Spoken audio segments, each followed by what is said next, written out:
So good morning, everybody, and welcome to this second session of our meeting, Medieval Chant, its theories and the ancient classical musical world, points of intersection. To start with the greeting of our scientific director, we will show you a short video from Roberto Calabretto. Roberto Calabretto is the president of the scientific committee of the Ugo and Olga Levy Foundation.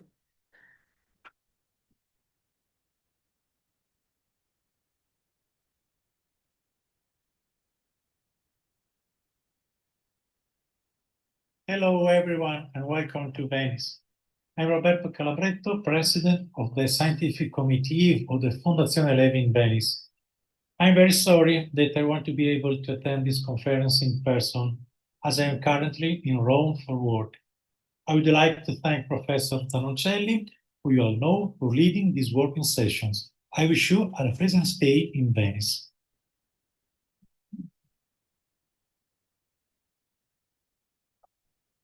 Thank you.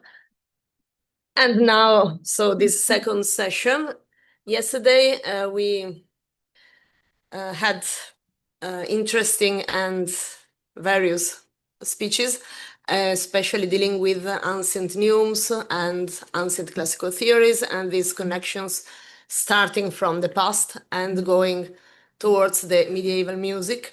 And nowadays we will focus on medieval music and its connection with the past. So our first speech is from Christian Troosgaard from the University of Copenhagen. Christian Troosgaard is worldly renowned for his studies about everything in the field of Middle Byzantine notation, and his book Byzantine Neumes is so a useful tool for everybody of us. And he's also the scientific director of this study group of Psaltiki. So thank you for all your work in these past 3 years. And today he will present a paper with this title, Ancient Inspirations in the Terminology and the Classifications of Byzantine Neumes. So I give you the floor, Professor Troosgaard. Thank you very much for this introduction.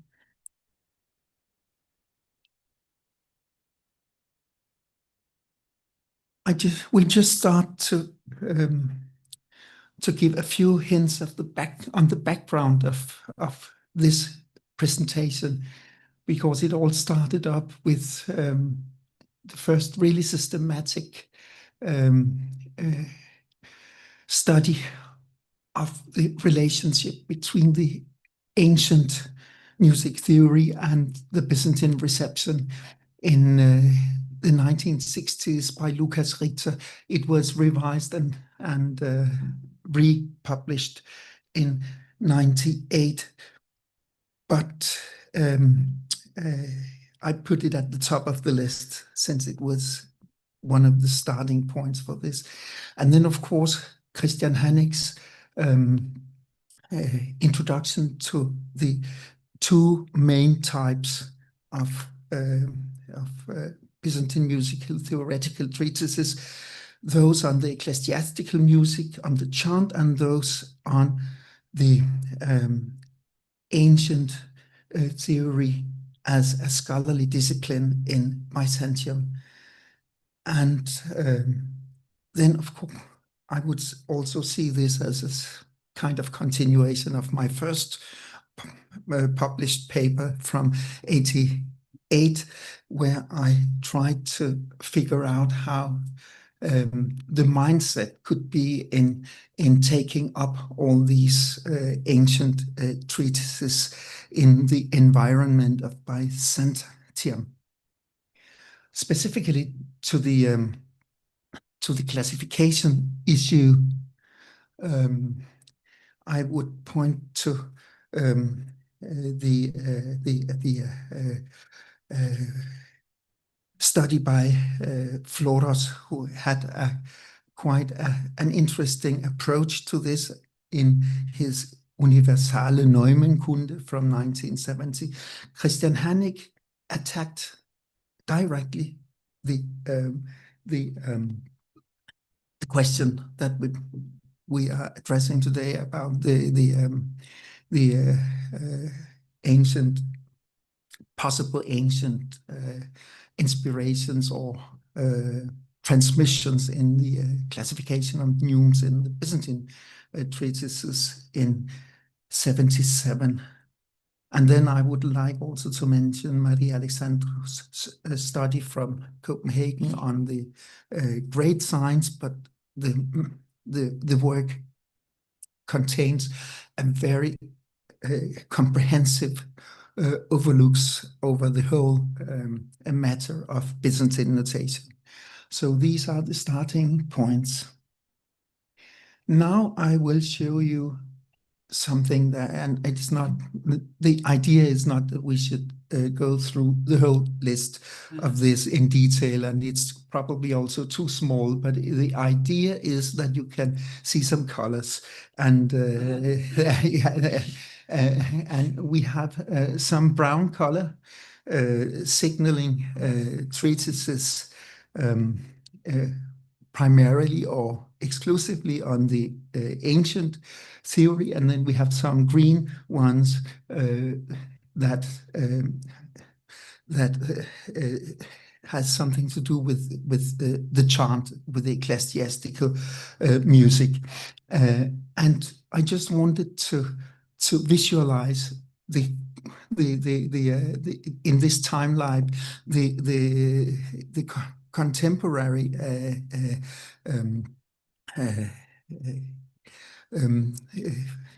expressions of these in musical interests in various periods. At the top, we have Pselos and the pseudo-Pselos or the anonymous Heiberg treatises that have been placed there in the beginning. So we are in the last period of the so-called Macedonian Renaissance at the top. It was also from this period that we've, at our previous meeting online on Zoom, had a very interesting contribution by Michael Eberle from now he's a PhD student at Munich, and he wrote to me that he would not be able to participate in this meeting because he had to finish his PhD, but nevertheless he would try to be online to take in what we have, many of the things we have here. And for this image of the contemporaneity of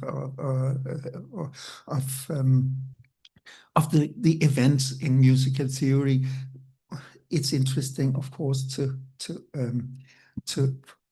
see that things happen at the same time. It does, of course, not necessarily mean that people knew everything about what was happening. We are still in the period of manuscript transmission, and what are these cultural spheres where the various treatises circulate. I have also a brown color below, and it's for Pachymedes, and then we have also later on for one for Bryennius, and it means that they somehow mix the old and the new ones, the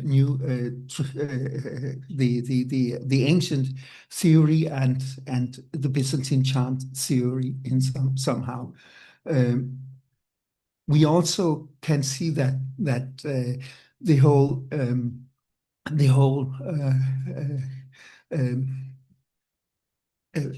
Paleolithic period was rich in music theory, whatever it had to do with ecclesiastical chant or ancient chant. We have the whole dispute about the completion of Ptolemy's third book of his Harmonica, and the whole debate that we had a very interesting exposition about at our last meeting by Massimo Raffa. And then we continue up in the period and see that many things happen at the same time.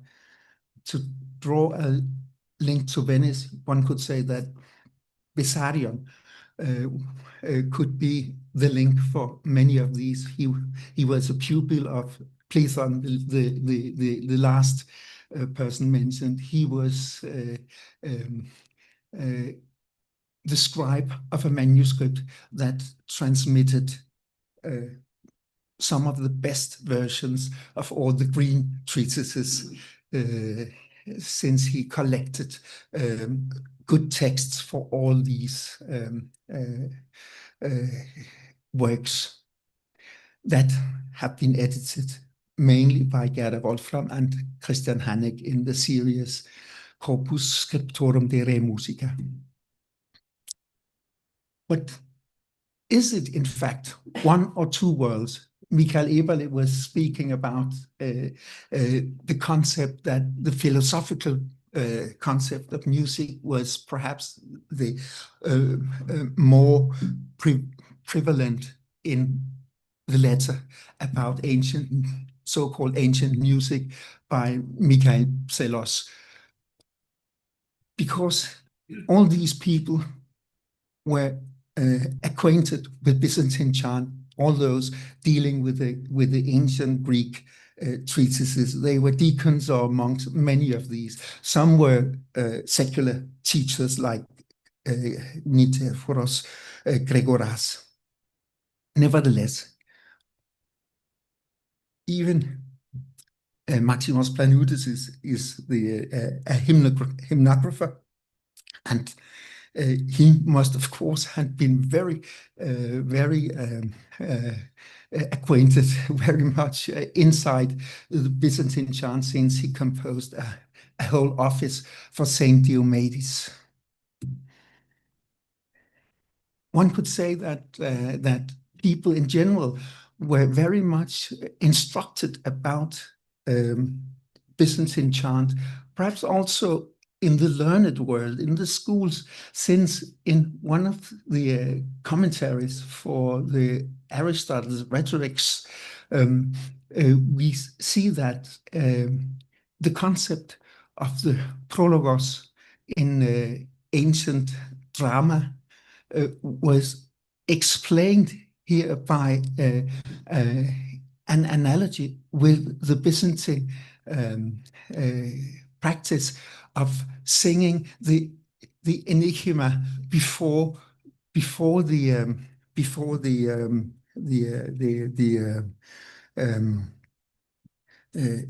chant would really begun. So, for as the aulos players, when they are going to begin playing, play a prelude, in that same way also the first canto, the Domesticos, gives the enigma for the whole which the choir is going to sing, and they combine the enigma and the prelude to the whole chant.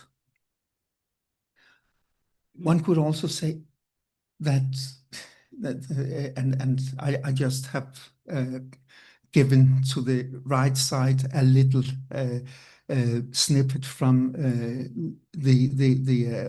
our ongoing work on the Papadiki material, and you see just the enigma there, the exercise on the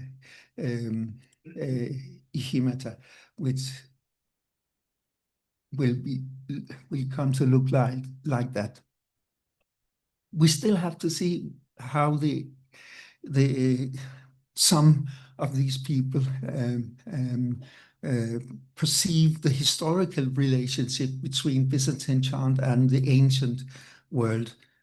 You can see that in the Argyvolidis we have some a kind of distance that is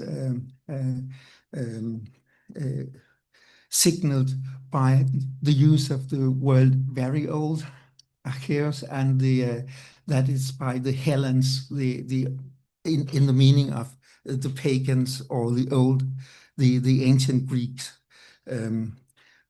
We also can point to a famous quote from Manuel Brienius in the middle of the the Paleologan period, where he is setting up a kind of chronology of music history seen from his Byzantine point, where it's a place where he is trying to explain the irregular terminology of the modes, because the varis is something of an outlier in relation to the normal Kyrios and Plagios division set of Byzantine chant. And this terminology, he explains, is a result of people being faithful to the tradition, since it relates to the 7 strings lyre and both Pythagoras and Terpandros, they respected that, and even the newer, the more recent composers, they will respect this odd terminology for the 3rd plagal mode as the low mode, aris. And most people, and I think also that we should conclude that it means that Bryennios is looking at the whole history of music as a coherent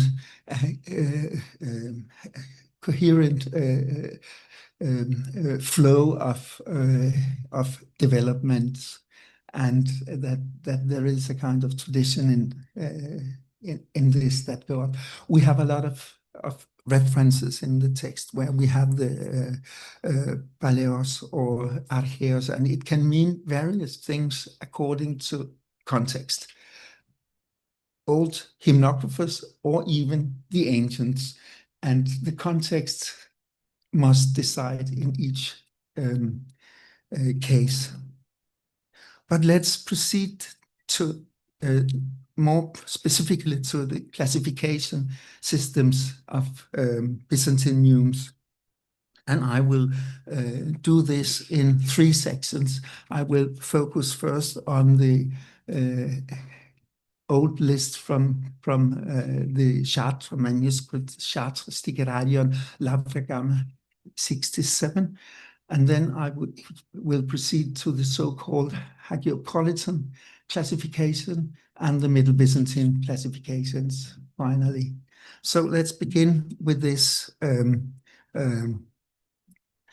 old manuscript, and perhaps the oldest one relating to the theory, some theory parts at least, of Byzantine melodic notation. With God's aid, the beginning of the vocal music was Tilliard's translation of this rubric from 1913.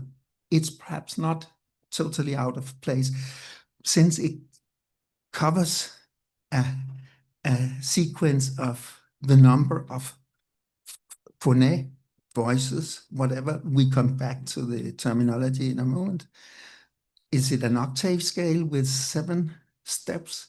The number of ichi, it's 13 ones, 4 authentic or Kyrie, 3 messy, and it's a slightly strange number, since we normally would suppose perhaps 2 or 4. And we have Tore, and we have the plagals. Then there is an exercise on the phonetic, step 1, step 2, and the 7th step is called Tilia, the final one. A hint to the systema Delion, who knows? A list with the shapes follow, shapes and names of 47 Paleo-Byzantine neumes of the type Chartres notation. Let's return to the heading, melodima.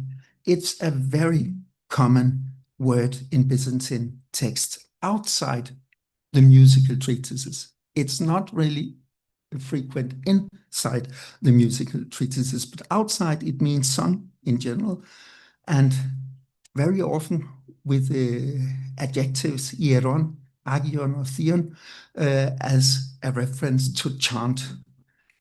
There are even references to specific genres within chant: psalmody, stichera, prokimena, alleluia, trisagion, etc.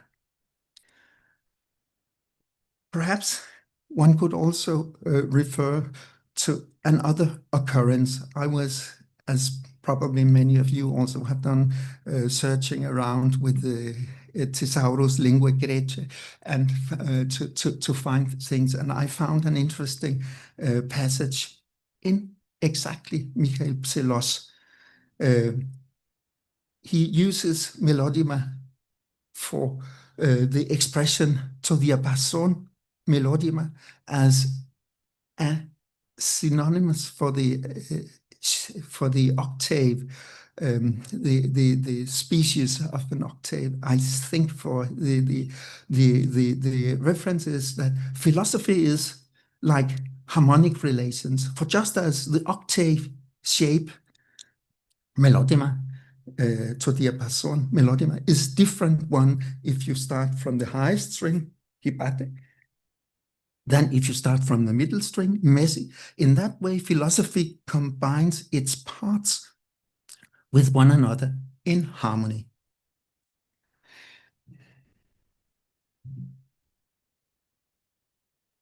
Maybe it could also be a reference to some of the treatises circulating around in the 11th century, since we have this from the so-called Bacchius-Senex treatise, that the musician and music is all what pertains to melos or melody. But let's leave the rubric and the title and return to some of the sequences of neumes. For example, one could perhaps make a case for the first line as the first sequence of 4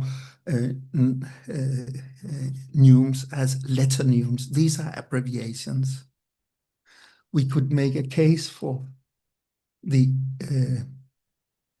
composed signs, the toni synthesis, and we could perhaps also make a case for angular neumes, the 3 strokes and the 4 strokes, and there are some sequences that could point in direction of some classification. Diphthore, for example. These features of modality come in the sequence of the melodic signs, and this is in fact a characteristic that will remain in the later tradition, that we have the diphthore together with the signs, and one could say from a modern perspective that this is not a logical or systematic thinking, but we must perhaps rethink the way that logic is working, and that a sign is also a sign. It's about signs, and there could be some interesting things behind all these classifications. But let's proceed to the most difficult thing about the classifications and the terminology. Since we have a lot of synonyms, derivations, and polysemy connected with these terms that are used to make up classes and descriptions of neumes. Of course, Simian has some general meanings from a variety of subject matters, but in ancient music theories, it's used for the letter notation that we see in the tables of Alypios and as also reflected in the Archaeopolitis treatise. It's then also used, perhaps because of this archaizing tendency, as a term for a pneumatic sign, but only in those treatises, the text from Vatican Greek 872, published by Lorenzo Tardo, and the Archaeopolitis as a reflection of the Archaeopolitis, and the other one that is always reflecting Archaeopolitis, the Pseudo-Damascenos number 1. But it's clear that the vernacular expression Simadian is the one that became the standard expression for a noum in the Byzantine tradition. It's also used in Byzantine astrology for symbols of various kinds and various colors. Otherwise, it's reserved for Byzantine music, the Simadian. Then we have, of course, another case of polysemy, the tonos, which means so many different things. As you can see, if we go to the music treatises, we have the whole tone, and we can also have the tonos as a mode. Interesting enough, the tonos as a mode and a whole tone is used in the ancient part of the Archaeopolitis treatise, but it's not used for the iki, the ekoi are the terms used for modality in the Byzantine parts. So there is a kind of strange mixture in that context. Then we have, for example, in the musical signs, as a general description of musical signs, examples of the toniso as right neumes, and we see that from a lot of colophons in musical manuscripts, referring perhaps to some the similarities of some of the signs with the ancient accents. Let's return to that in a moment. I have time. Yeah. 9 minutes. Yeah, thank you. And we can see that the derivations emitonion or emitonos are used in as both a specific class of neumes, and it's also used in the sense of a semitone in the ancient Ptolemaic way that we have a specific proportion for that. So we can have the last controversial concept, phonie, voice, speech, cry, sound, whatever, and it's used very much in very different contexts with different meanings, apparently. It's also used in Byzantine time with the derivation paleophonos, neophonos as references to Paleo-Byzantine and Middle Byzantine notation. Of course, it's only used in that way after the introduction of the Middle Byzantine notation, but we see that in library entries and in some of the treatises explicitly dealing with both the diastematic and the adiastematic notations. The Archaeopolitis is not explicitly making this distinction, and it makes that treatise very complex. we have the konien, the vowel from grammar. And then in Byzantine, we have the use of that as a step sign in the Hagiopolitis, and the treatises dependent on that.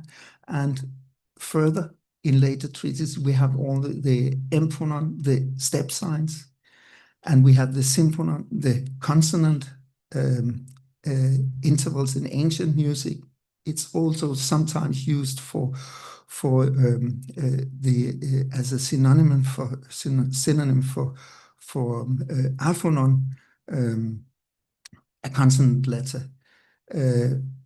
But in Byzantine chant treatises of the later type, a pneumatic sign without interval value. Then we are back with the hemiphonon that we have been discussing also yesterday in connection with the Armenian and it's, as both Hannek and Richter has proposed, that the basic influence is definitely from grammar, not from the musical theory. That it's the handbook that was mostly copied and taught in the Byzantine schools, where was the textbook by Dionysius Thrax, and here is the definition of the vowels, the consonants, voiced consonants. That's the hemiphona, and then we have the aphona, which are the stops and the aspirated consonants. But to cover the whole range of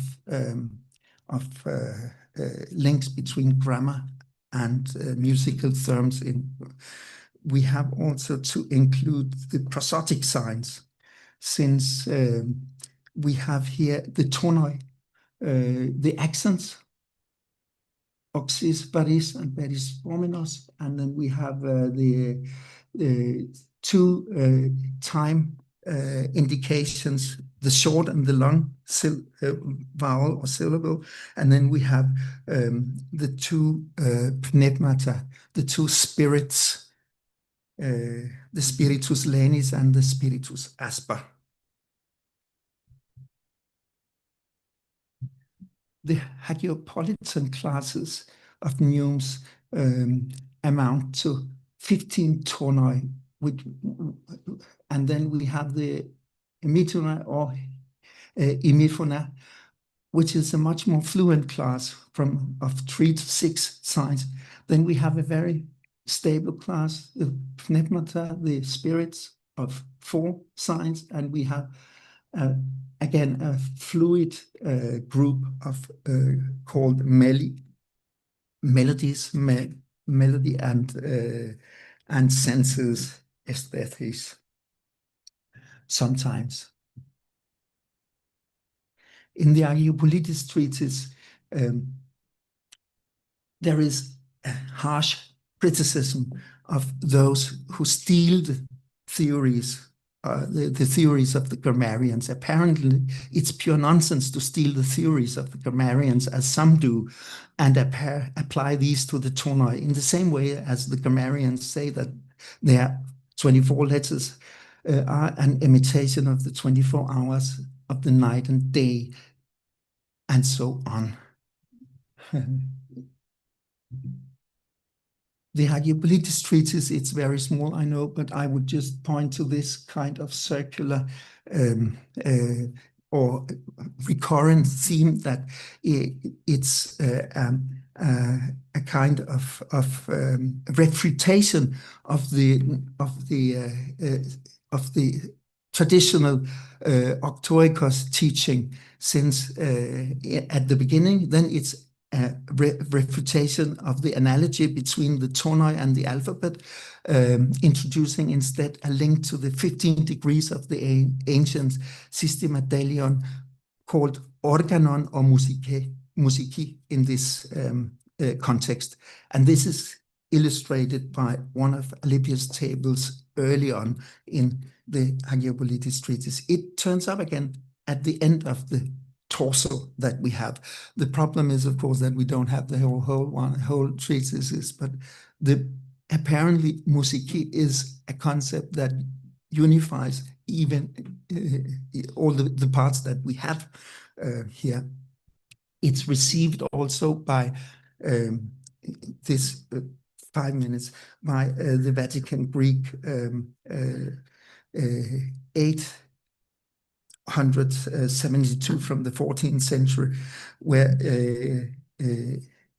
the compiler dependent on the Hagiopolitis said, and what should we say if we by chance find somebody, even if they are duly taught by the Papatis, and still say that there are 24 tonoi? Such utterings come from peasants and those uninitiated in the Papadiki. And as I've told you about, the tones are those going up and down. The rest of the signs are the meli, and they are not called tonoi, and they are called pneumata and emitona. The Hagiopolitan tradition then apparently is not in conflict with the Papadiki. It's just a kind of the right way of applying perhaps two different classifications on the signs, as we see in this manuscript from St. Petersburg, where we have two parallel classifications. We have the 15 tonoi, 4 pneumata, and 5 emitona.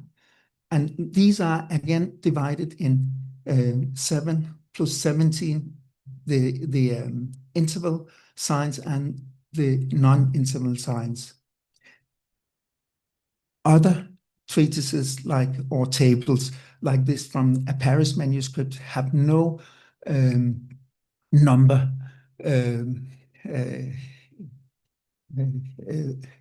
interest, and just make a lot of lists, and they pile up all these.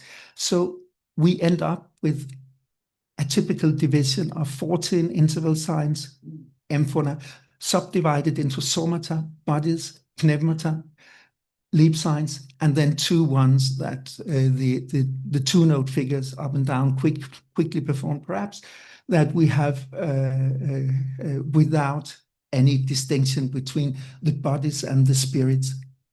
So we have also the aphona,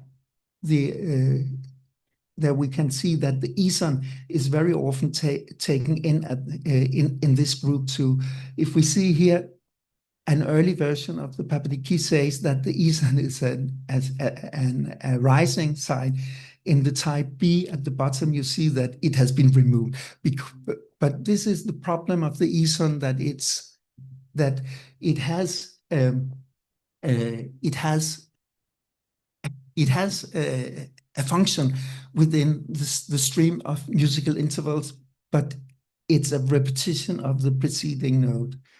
So it must be explained in some way. So we have this at the bottom. We can proceed to this one where we can have the explanation that the Eson is called voiceless aphonon, but voiceless does not certainly not mean that it has no sound, but no interval value can be counted for. Without the Eson, a concise tonal degree cannot be established, as I also said above. This is from the Papadiki.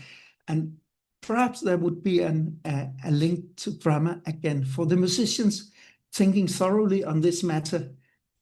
It's about iota subscriptum. Say that it's pronounced, but its sound is not heard because of the sound of the long vowels. For if it's a vowel, how should it be non-pronounced? So it's this conflict about in the polysemy of the word phonie that has to be explained somehow to the students. So let me proceed to the conclusions. First of all, the inspirations for classification of the Byzantine neumes come from the realm of grammar. Definitely analogous to grammar was pedagogically the most efficient way to introduce pupils to musical literacy. In the terms, definitions, and classes from the primary schooling in grammar could be analogized into the use for learning musical notation. The pneumata is the most stable group, the spirits, so to speak, beginning with the juxtaposition of the psilon and chameli in the Lavra Gamma 67. The group was enlarged with two other signs, leap signs, the kentima and the elafron, as a fixed class of 4 leap signs. When the Argyropolytis was compiled, this has obviously already happened. It's the same class of 4 elements that we recognize in the Byzantine notation with its diastematic syntax. The tonoi and accents and the iconic neumes, oxia varia, might have some distant common origin that might be inherent in the later system and facilitate the teaching of basic signs of the notation. The vernacular elements, not to speak about the peasants, the psaltis and the papadis, in the traditional chant manuals and in many of the spin-off treatises based on the elements of the Papadiki and based on the Argyropolytis, show that we do not move at the very highest levels of Macedonian and Paleologan scholarship. This is not only because the words of Semadion is used for notation in general, but several other traces of vernacular forms can be identified. Flores pointed exactly to the psi neumes of the psilon for high in the Lavra Gamma 67 list. Could the idea of creating a class of pneumata simply have arisen from the homophone term for spiritus lenis? The Argyropolytis could be seen as an attempt to lift up the common singing tradition into the sphere of scientific study of ancient music theory, and Rosted did accordingly place the last redactor in the 13th or 14th century in the scholarly milieu of figures like Pachymedes, Briennios, or even Nicephorus Gregoras. Thank you.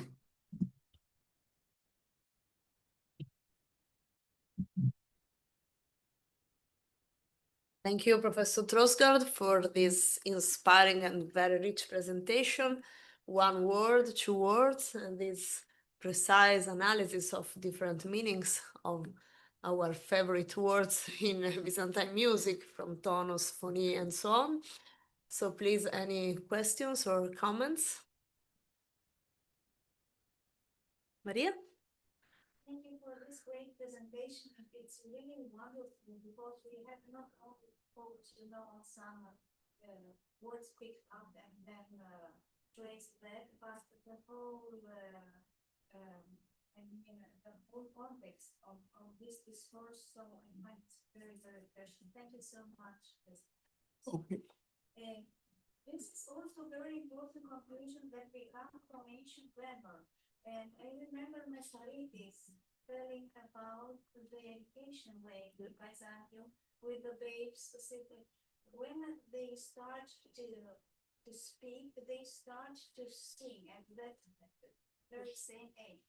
And most recently, Evangelia Spiraco did a lot of work about this, how the educational way of Saudi art was in Byzantium, and it fits wonderfully together. It's this music literacy which comes together with the speaking and the singing. And in fact, modern music education confronts this, like Suzuki method and so on. Learn music as you learn your mother tongue. So it makes a lot of sense also with this pedagogical discourse. So thank you so much for pointing out so clearly.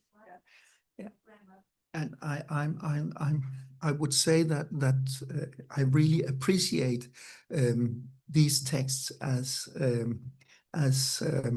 expression of craftsmanship in Byzantine chants. Some they have, if we follow the very rich commentaries delivered by Gerda Wolfram and Christian Hannig for the treatises in the CSRM series.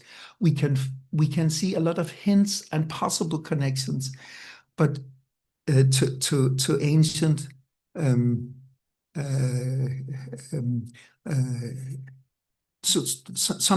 some instances to ancient music theory, as I also hinted at. There are some, but the basic pattern would rely on something stable and very widely known, and that's why I point precisely to the grammar as the foundational systematic thinking of writing the musical letters instead of the speech letters. So it was thought in perhaps conceived in this way, and then we have some annoying besserwisser treatises like the Hagiopolitis, and something that will come in and have some ideas of how it should be connected with this ancient tradition. But I think the main foundation is simply the literacy, the Greek literacy that was used to widen the level of education of the Psaltis in this area. So as I showed, they were well aware on both sides of this of the other thing, but only occasionally they use the references and analogies directly to the music, except for explicitly that it's explicitly done in the Hagiopolitis. The beginning of the 16th century connects the musical system with the 7 letters of the geometry. Yeah. And Yeah. to show how the Paschalion and the lunar cycle, the sun, and yeah, I think it's Simeon is then also, it's also a point, and it's a letter in the geometrical figures, and it can mean so many different things. But and this cross thinking, the associative thinking, it's not. I think we should not look for very logical or stable taxonomies or hierarchical systems in this, but it's more like mnemonic helps for the students, and an associative way of thinking that we always have. And the classical or the ancient Greek texts are also used in the same associative way, and so you can have many different explanations of the same, because the teacher wants the pupils to focus on the group of the pneumata, for example. And in one place, in fact, the Hagiopolitis is falling into the trap that he's warning against, because he says, in fact, there are only 2 pneumata in one place. And in Jürgen Rosted's commentary, say, why does he say that's only? Because in grammar you have only 2. It could be an explanation. So he's trapped by his own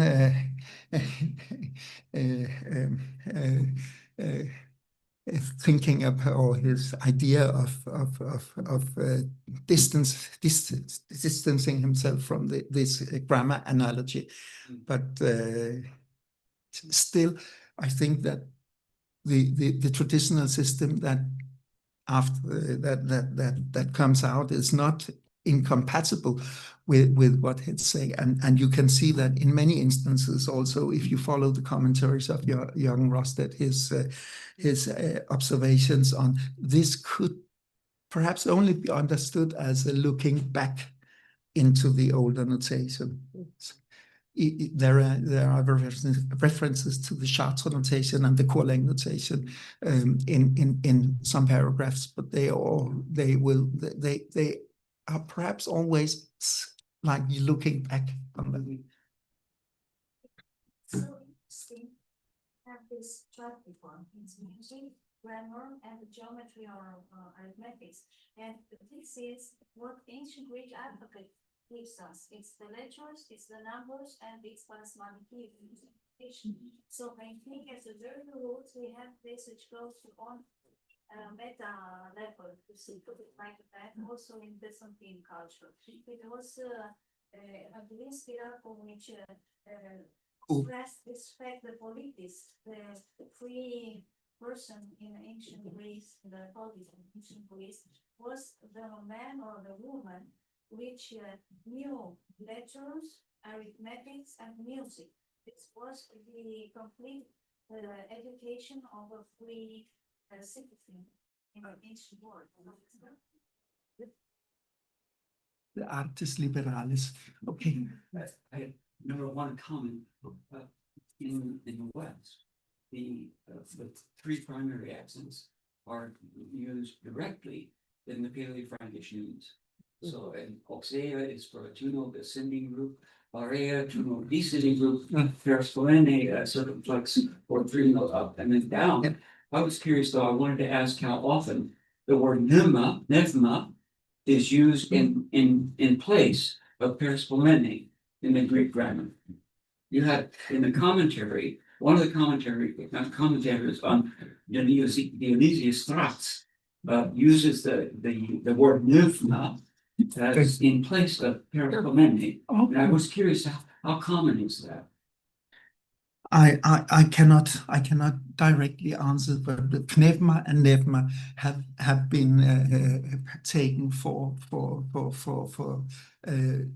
two variant forms of, in fact, the same word. Yeah. So I'm not sure that we always can distinguish what was meant or what if it's one explanation. But of course, it's if you take the Greek lexicon, it's two different words and two. But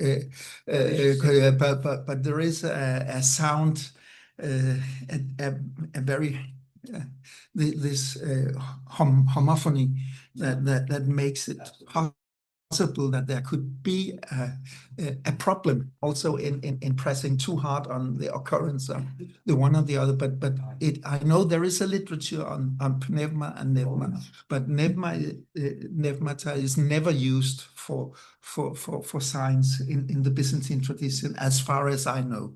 It's always the in the classicizing we have a few instances of the simia,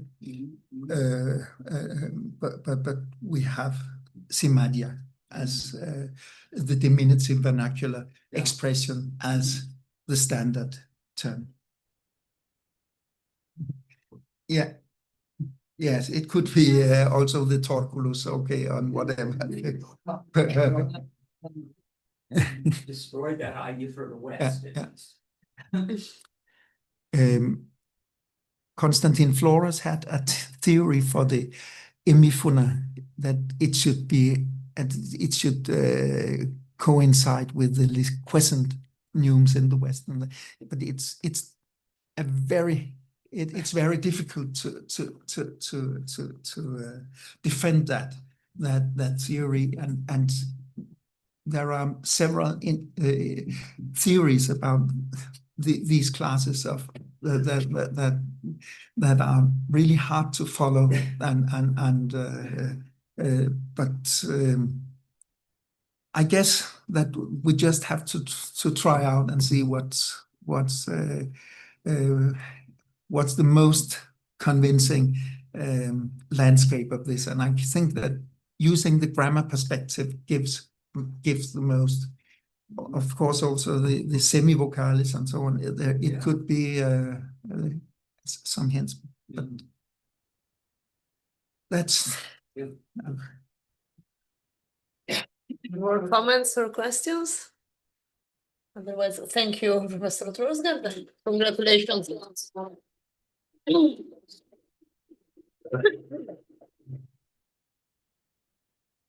So I'm the second speaker of the morning, so luckily we can skip the presentation and go directly to our Suda lexicon. I'd like only to add that it was an honor for me, and it's an honor for me to be part of this group and to help Christian Trosgaard in the organization of everything. And thank you to the Levi Foundation and to all of you for being here and to help us to keep this project and to arrive at this Congress. So thank you very much. And so my presentation is about Suda lexicon and musical terms and concepts in this Suda lexicon. As you know, is a Byzantine lexicon, very huge, consisting of 31,342 entries, arranged alphabetically according to the so-called Katantistichian order, and it dates to the last quarter of the 10th century, and probably it was compiled in Constantinople. In addition to definitions of terms, it also contains information, for example, of biographical, historical, geographical nature, to the extent that it is often regarded as a forerunner of our modern concept of an encyclopedia. Its dating is inferred from the information it contains and from later quotations, the earliest of which date to the 12th century. The name is very tricky. The name appears in the manuscripts in the form Suda or Suidas and has been the subject of much debate and interpretations without reaching a definitive conclusion. The main hypotheses are a common noun, rare in the Byzantine world, but attested, meaning fortress or trench, or a proper name, in this case, Suidas, in the genitive referring to an author. This hypothesis was accepted by Ada Adler's edition and was already understood as such by Archbishop of Thessaloniki Eustathius, or as an acronym, for example, Synagogi Onomastikis Ilis Dialphavitu, or Synagogi Onomastikis Ilis Diaphoron Andron, or the name could derive from a Latinism, Guida or Summa. You see in the slide there is Aldo Manuzio edition, which is not the first one, because the first one was published, the Editio Princeps, in Milan in 1499. The knowledge contained in the Suda derives largely not from direct reading of every ancient author, but mainly from earlier compilations. Among these are lexicographical sources such as Hesychius, the so-called Synagogi, the unpublished sources, Lexicon Ambrosianum from Biblioteca Ambrosiana in Milan, V12 Superior, and an abridged version of Harpocration's lexicon, perhaps the Lexicon of Phocius, and Excerpta Constantiniana from ancient historians collected by Emperor Constantine Porphyrogenitus, and the Scholia, so many Scholia, particularly on Greek tragic and comic authors. The compilers of Suda remain anonymous, and the list of names found in the proemium that opens the encyclopedia is not reliable. We have here these Evdimos, Eladios, Evgenios, Zosimos, Kekilios, and so on. The 12 wise men mentioned there as responsible for the entries in different fields, mainly grammar, are probably merely the real or supposed authors of early compilatory works used by the Suda itself. But the purpose of this vast collection of terms and definitions was likely to provide the educated class of Constantinople and the entire empire with explanations of the difficult or rare words encountered in the Greek-Roman classical literature, which was considered the foundation of Byzantine learning. For this reason, terms specifically medieval or referring to medieval content are rare. The compilation often records entries exactly as they appeared to the compilers. Therefore, nouns are not always given in the nominative singular, nor verbs in the first person singular of the present indicative. And some expressions are also left without glosses. Later glosses and interpolations appear in the margins of some manuscripts used for the critical editions. Ada Adler's reference edition preserves these glosses, printing them in smaller type. And the Suda is preserved in its entirety in a huge number of manuscripts, and numerous excerpta have also survived. It was used, for example, in the lexicon of the so-called pseudo-Zonaras and in the collections of proverbs up to the Renaissance. But what about music? Although entries concerning musical topics are not predominant within the Suda, nor did music play a central role in the compilation of the encyclopedia, no specialists in this field are listed among the wise men mentioned in the Proemium. Nevertheless, musical knowledge appears in approximately 600 lemmas. You see here this huge list of nomes. You can see also here some colors, and not more than colors, but these are the main words connected with music, not all the 600 and so on entries. It is evident that the intention of the Suda compilers was, even in the domain of music, to illustrate a body of knowledge that looked primarily to the classical Greek word, from which it accurately recovered a wealth of rare words. Other musical traditions, however, are also represented. We have, for example, the reader encounters names referring to the Latin musical cultures, as well as to Jewish and Indian context. You can see here two Roman related words, Ennius and Neron. Ennius is simply the man who sang of Scipio and wanted to elevate the man to greatness. And Nero, Neron Vasilev Romeon, Nero emperor of the Romans, this man, while consolidating his power, drifted into profane doings and practiced deeds foreign to real, playing the kithara and acting a tragedy and dancing horses in theaters. And what about Indians? We have here salpings, this name of musical instrument. Indians do not use trumpets, but instead of a trumpet, they have whips, which they sound off into the air, and drums raising an awful booming from themselves. So, let's come back to this. It is not surprising that the Suda and its treatment of musicological subjects almost never displays a historical approach, which distinguishes, for instance, the music of the past from that contemporary with the text compilators. What we today consider characteristic of archaic or classical phases of Greek music, with pagan rituality performed with instruments such as the avlovs of the lyre, is described in the Suda as though there were no temporal divide between the ancients and the Eastern Romans. Indeed, musicae survived throughout the medieval Greek world as a theoretical concept within higher education, and its terminology needed to be understood and transmitted. When musicae is defined as palaia, for example, in the lemma Amphion, you can read here, this specification is not a choice made by Suda's compiler, but derives directly from their source. In this case, it is Hesychius, the lexicographer. Here we have Amphion. This man was the discoverer of ancient music. Concerning him, the transgressor, it is Julian the emperor, says in a letter, Catalipa. So here we have Pales Musicis, but it is not a choice of Suda's compilers, but it derives from Hesychius. Byzantine era lemmas are therefore extremely limited in number, and a preliminary overview will be offered in a few minutes.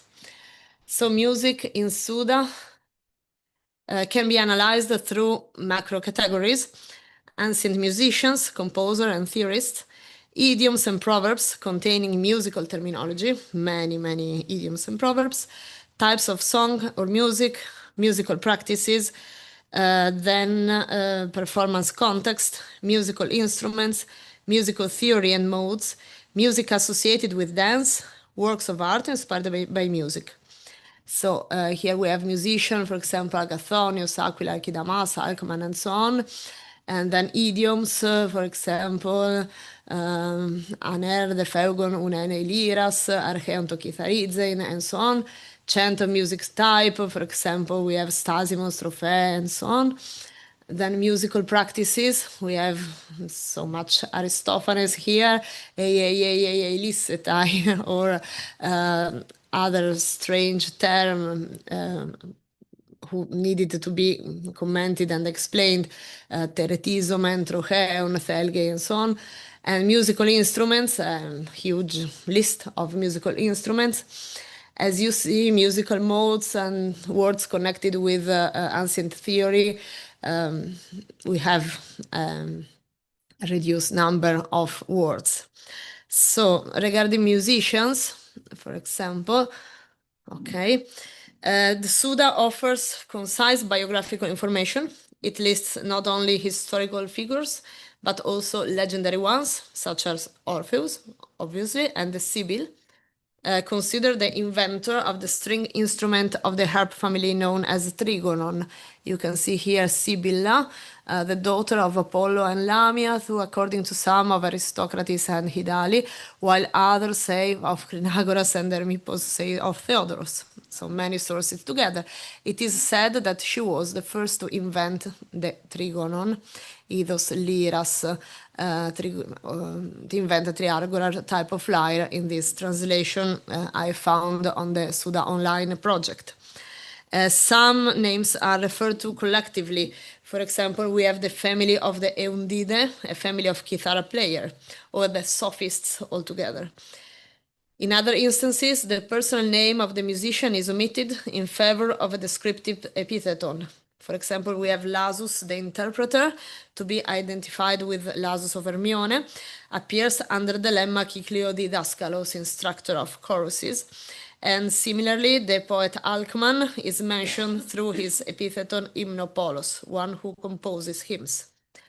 Then we have names of musical instruments, mostly drawn from Aristophanes and his Scholia, occur frequently. In some cases, the definitions are extremely generic. You see this navla, eidos organu, nabla, a type of instrument. But we have also nebel, and nebel is glossed like Hebrew matter, something like that. Or one instrument is explained by reference to another one, as in the lemma kithara, you say kithara, lira.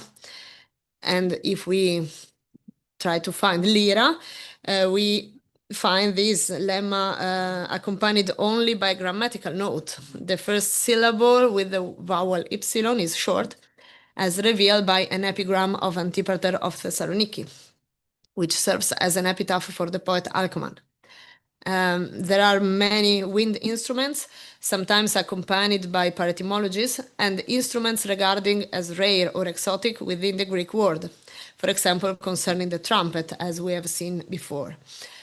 And at times, Suda preserves terms otherwise unattested, yes, which thus provide evidence of popular Greek or of languages used throughout the Byzantine ecumene. Latinims are also frequent. An example is this noun cavalli, probably equivalent to magas, the bridge of the lyre or the kithara. Here we have magas, a raised square board receiving into itself the strings of the kithara and producing a sound. The cavalli, it is kitharas cavalli, quietis liras, so the cavalli of the kithara and the lyre, the parts supporting the strings. So cavalli is probably a Latinism here. Then, entries relating to ancient musical theory are fewer than those in other categories. Among them are musical notes, such as the nete and the pate, and the term diesis, in the accusative case, diesin, defined through other lexicographical materials, Ezechius, the Synagogy, Photius, and also Damasius. The meaning of diesis as the smallest interval of the enharmonic genus, eventually imperceptible to the ear, reason that led to the demise of the genus itself, is of historical musicological nature and already present in earlier lexica, though no single direct source has yet been identified. The notion of the decline of the enharmonic genus is found in various ancient musical treatises, Aristoxenos, Aristides Quintilianus, and so on. And in certain definitions, modern readers may notice, unfortunately, the absence of technical scientific information concerning music. For example, in the entries, armonia and tonos. Armonia and tonos, the former defines harmony as the correct and skillful tuning of strings for singing, as well as the sinfonia of strings.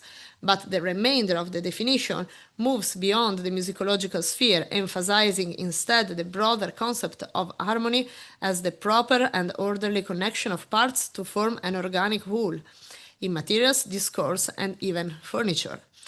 As in most cases, the sources are not writings in music history, but scholia to Aristophanes or philosophical works, for example, Ioannis Philoponus. Similarly, in tonon, accusative, all explicit musicological reference is absent, so we have only this meaning of tension. The main musical modes cited are the Doric, the Lydian, and the Phrygian. All three are associated with a performance. The Doric and the Phrygian are defined as avlysis, based again on Aristophanic scholia, while the Lydian is identified as melos. A reference to the masculine and noble character of the Doric mode appears under the related entry athryptos. Here we have this athryptos, meaning manly, not slacking, nor softening, nor becoming flaccid. Damascus writes, the lifestyle they allotted themselves was measured and unbroken, neither wrongdoing on account of poverty, nor slacking on account of wealth, but moderate and harmonious, and in the Dorian mode, as truly tuned. We have also a Boeotian mode mentioned as the invention of Terpander. Then we have many terms connecting with ancient dances derived from the scholia to Aristophanes, and the Suda provides the name and briefly explains their context of use without adding details about the characteristic of the dances themselves. Of particular interest is the entry orchesis, where the generic term is explained by reference to two different dances, pantomime and the ball dance described by Homer in the 6th book of the Odyssey. The pantomime is described, following a somewhat imprecise reading of its source, which is Zosimus, as the invention of Emperor Augustus, rather than as a form that arose in the Augustan age. And the names of Pylades and Bacchylides, given as its first exponents, should be corrected to Pylades and Bathyllus. Here we have Augustus Caesar invented this, with Pylades and Bacchylides its first practitioners, and Anagallis of Corcyra, the female scholar, attributes the discovery of the ball dance to Nausicaa, daughter of Alcinous. The pantomime, on which Suda passes no moral judgment here, survived the transformation of the pagan empire into the Christian empire, and mime practices are attested even in the Byzantine period. And then moving towards Byzantine chant, we have approximately 40 entries that may be considered fully Byzantine. Though the term must be used with caution, because we can confidently assign to Byzantine music only those terms belonging to Greek liturgical chant, since we lack sufficient sources to reconstruct a complete picture of medieval secular music. The latter, when mentioned in Byzantine literature, as you know, is often presented in the learned atticizing language, making it difficult to distinguish what belongs purely to the classical world from what belongs to the Middle Ages. And this holds true also for the Suda. Some lemmas, however, are best understood not through their ancient meaning, but through their medieval sense. This is the case with this proverb, aporia psaltu vix, referring to the strategic cough emitted to conceal something unintended, for example, a fart, taken from the collection of proverbs by Diogenianus. The Suda's gloss adds, however, that the cough serves to cover the moment when Psaltis makes a mistake. If we it's something that we know also in the 2025. If we were to interpret Psaltis in its ancient sense, a harpist, as the translator in the Suda online, the expression would seem awkward. It gains greater resonance if understood in its medieval meaning of cantor, the cough thus concealing a lapse of memory in the choir. And the Sud defines this as a new proverb. And it is later cited by both Greek and Latin paramiographers, for example, Michael Apostolius, Erasmus, Adagia, and so on. Also noteworthy is the first definition of choros. In the Suda, we have two definitions of choros. The second one is related to ancient tragedy and comedy, but the first one is something connected with ecclesiastical chant. Here we have a group of singers in churches.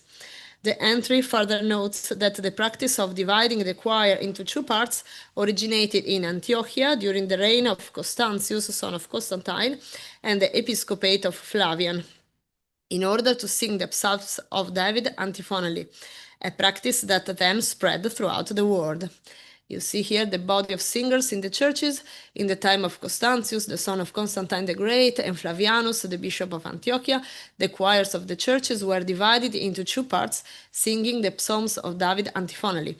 This began first in Antiochia and then spread to all the ends of the inhabited worlds. Here, the source is the Chronicle of George the Monk. You can see here almost exactly the same. Kai Flavianos Antiochias, Dihi, Prostom Salonto, Horus Dialon, and so on. But we have also the same information. This information is reused, so far as is known, only in an important answer and question treatise on Byzantine chant, the one of Pseudo Ioannis Damaskinos, who mentioned Gerda yesterday. Here we have the same information, Tovio, Horus, Psalin, Flavianos, Macariotatos, Archiepiscopos Antiochias, and so on.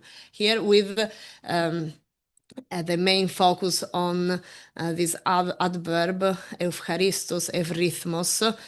They are missing in the Suda and in Georgios Monachos, but there is this third important source in the Pseudo Damaskinos.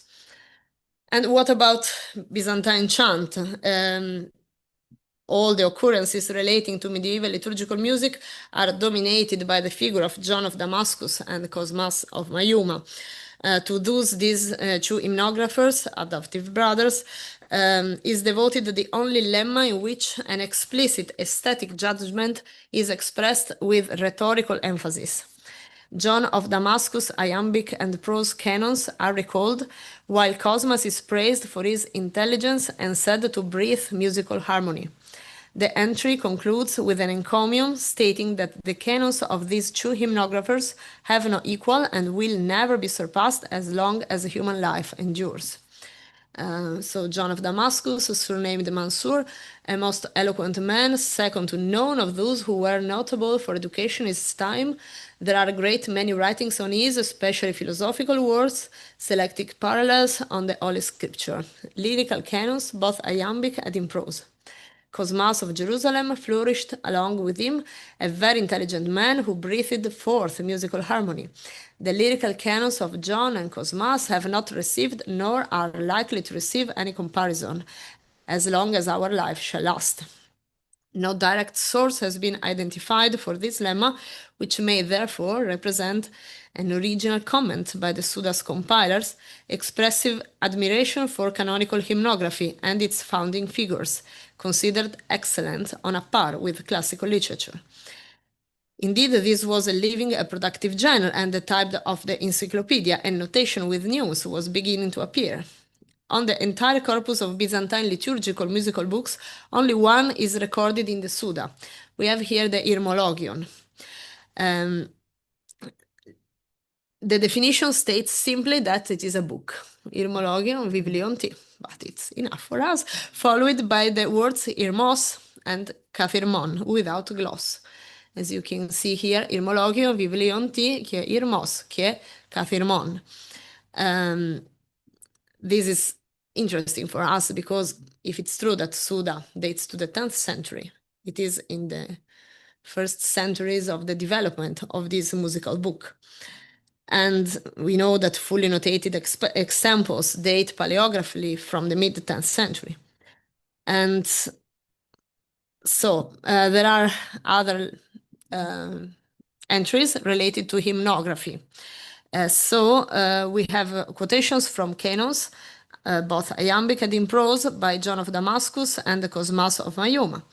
And we have also a useful tool to understand Suda's hymnographic quotations. We have a paper by Grigorios Papagiannis, Hymnographica Nova, apud Suidam, in the Byzantinische Zeitschrift 2004. And among the manifold instances, it is worth mentioning here the entry Pyraphlektos.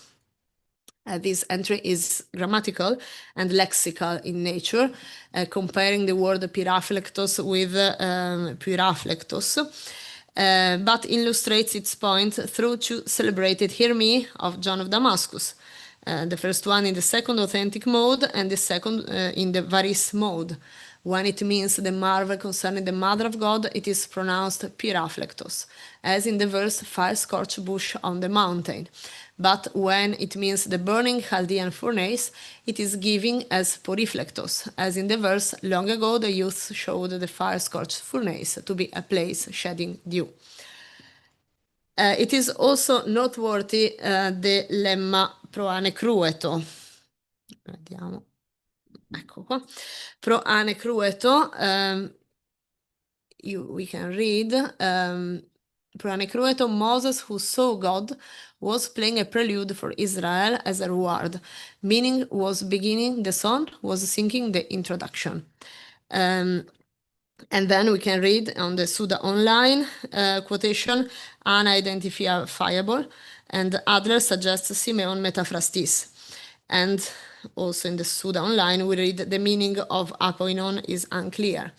This quotation, already noted by Papagiannis, derives from an Irmos by Cosmas for Gregory the Theologian for January the 25, whose text taken from Efstratiadis Hermologion is shown here. You can see epainon o Theoptis musis to Israel pro ane crueto, archi Mariam sophon ginakon, o then ipinikion to thavmas to theo pandes azomen. So it is an hymnographic quotation from Cosmas. You can see that there is a different incipit. In the Irmologion by Efstratiadis, we read epainon, and in the Suda, we find this Lectio difficilior apoinon. And I have put here Enrique Follieri, Initia Minorum Ecclesia Grece. If you see, you can see that Epainon of Theoptis Musis is published not only by Efstratiadis, but also in the Menea Roman edition and Venetian edition and so on.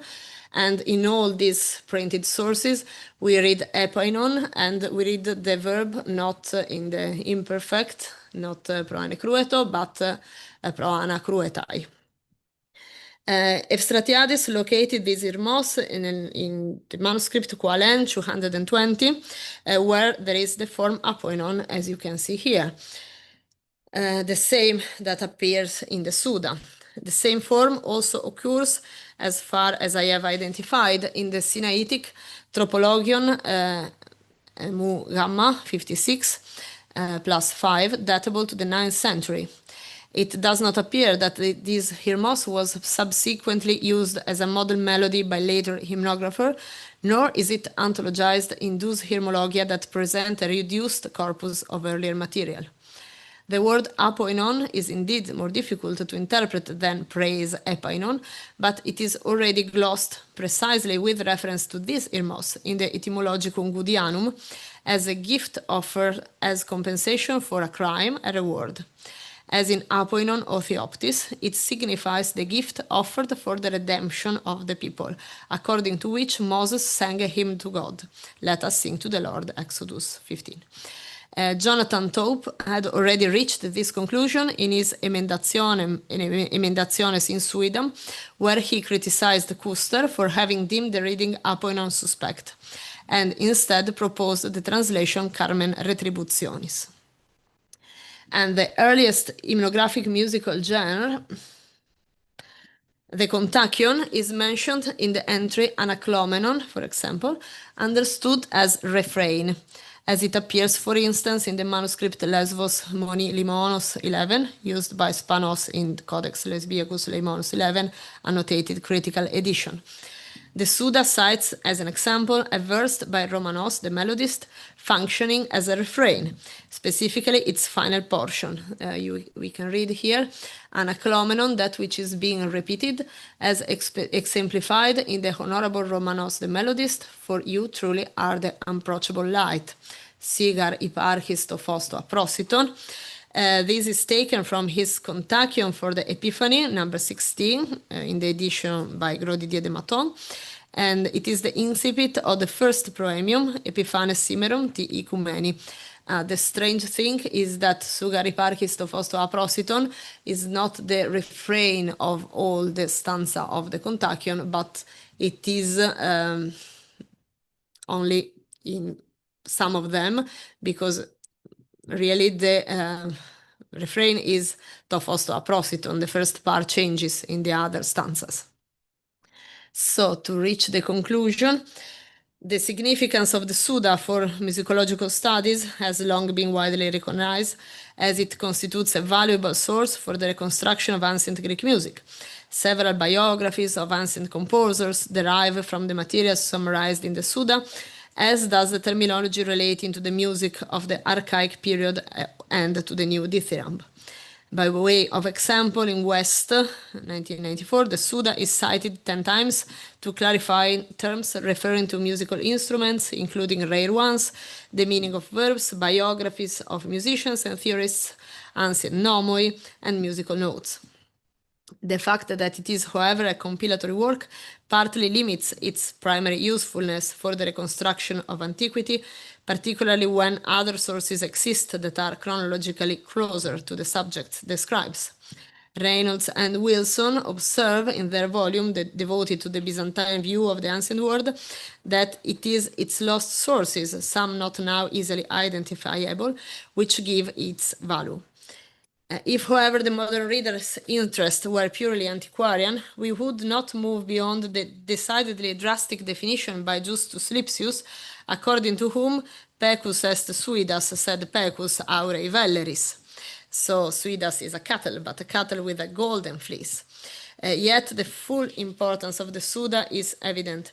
It is therefore not a mere animal, however precious, for Byzantine studies, as it provides an undeniable immersion into the Constantinopolitan culture of the late 10th century and into the readings of the educated class.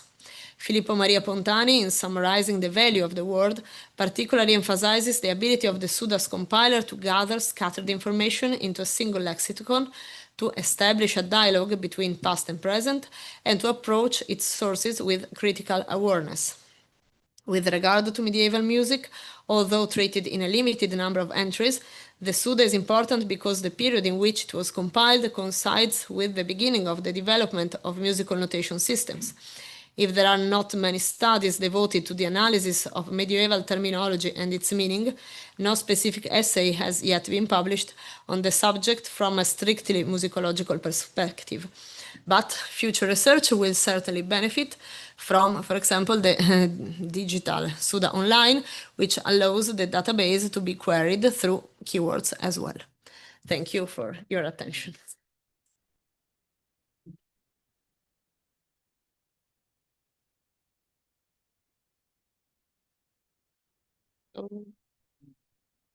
Questions or... Posso fare in italiano Sì, questa grazie. domanda, poi lei la traduce magari.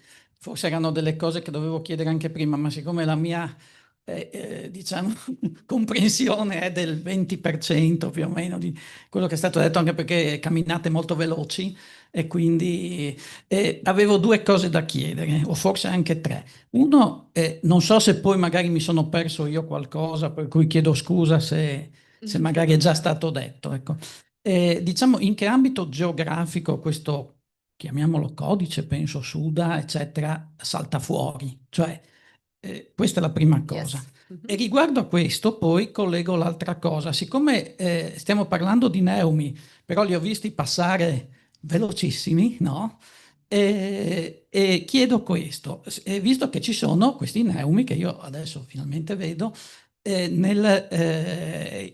con la lingua greca, ovviamente, no? Però anche gli stessi neumi poi li troviamo da Nocterbulbulus in Svizzera, di qua, di là, da tutte le parti, no? Come si sono collegati? E siccome li vedo abbastanza simili, no? Cioè, con che razza di questa trasmigrazione, no? Come è avvenuta? Anche perché, vabbè, San Benedetto, eccetera, i monasteri ce li avevamo noi così, ma non so se di là avevano proprio la stessa cosa, no? Quindi com'è che transitano? E poi come mai transitano dal greco al latino? Ma, insomma, cose mie da ignorante, però cerco di collegare un po' queste cose. Ecco. Sì, sostanzialmente, ecco, questo era quello che mi interessava capire un Grazie pochino mille. di più. So the two questions are the first one connected with this geography of Byzantine Empire, from where we can locate the Suda and so on. And the second one regards the transmission between east and west of the Neumes. So about the first question, the geography of this Byzantine music, it's a difficult topic, una questione complessa. Suda comes from Constantinople.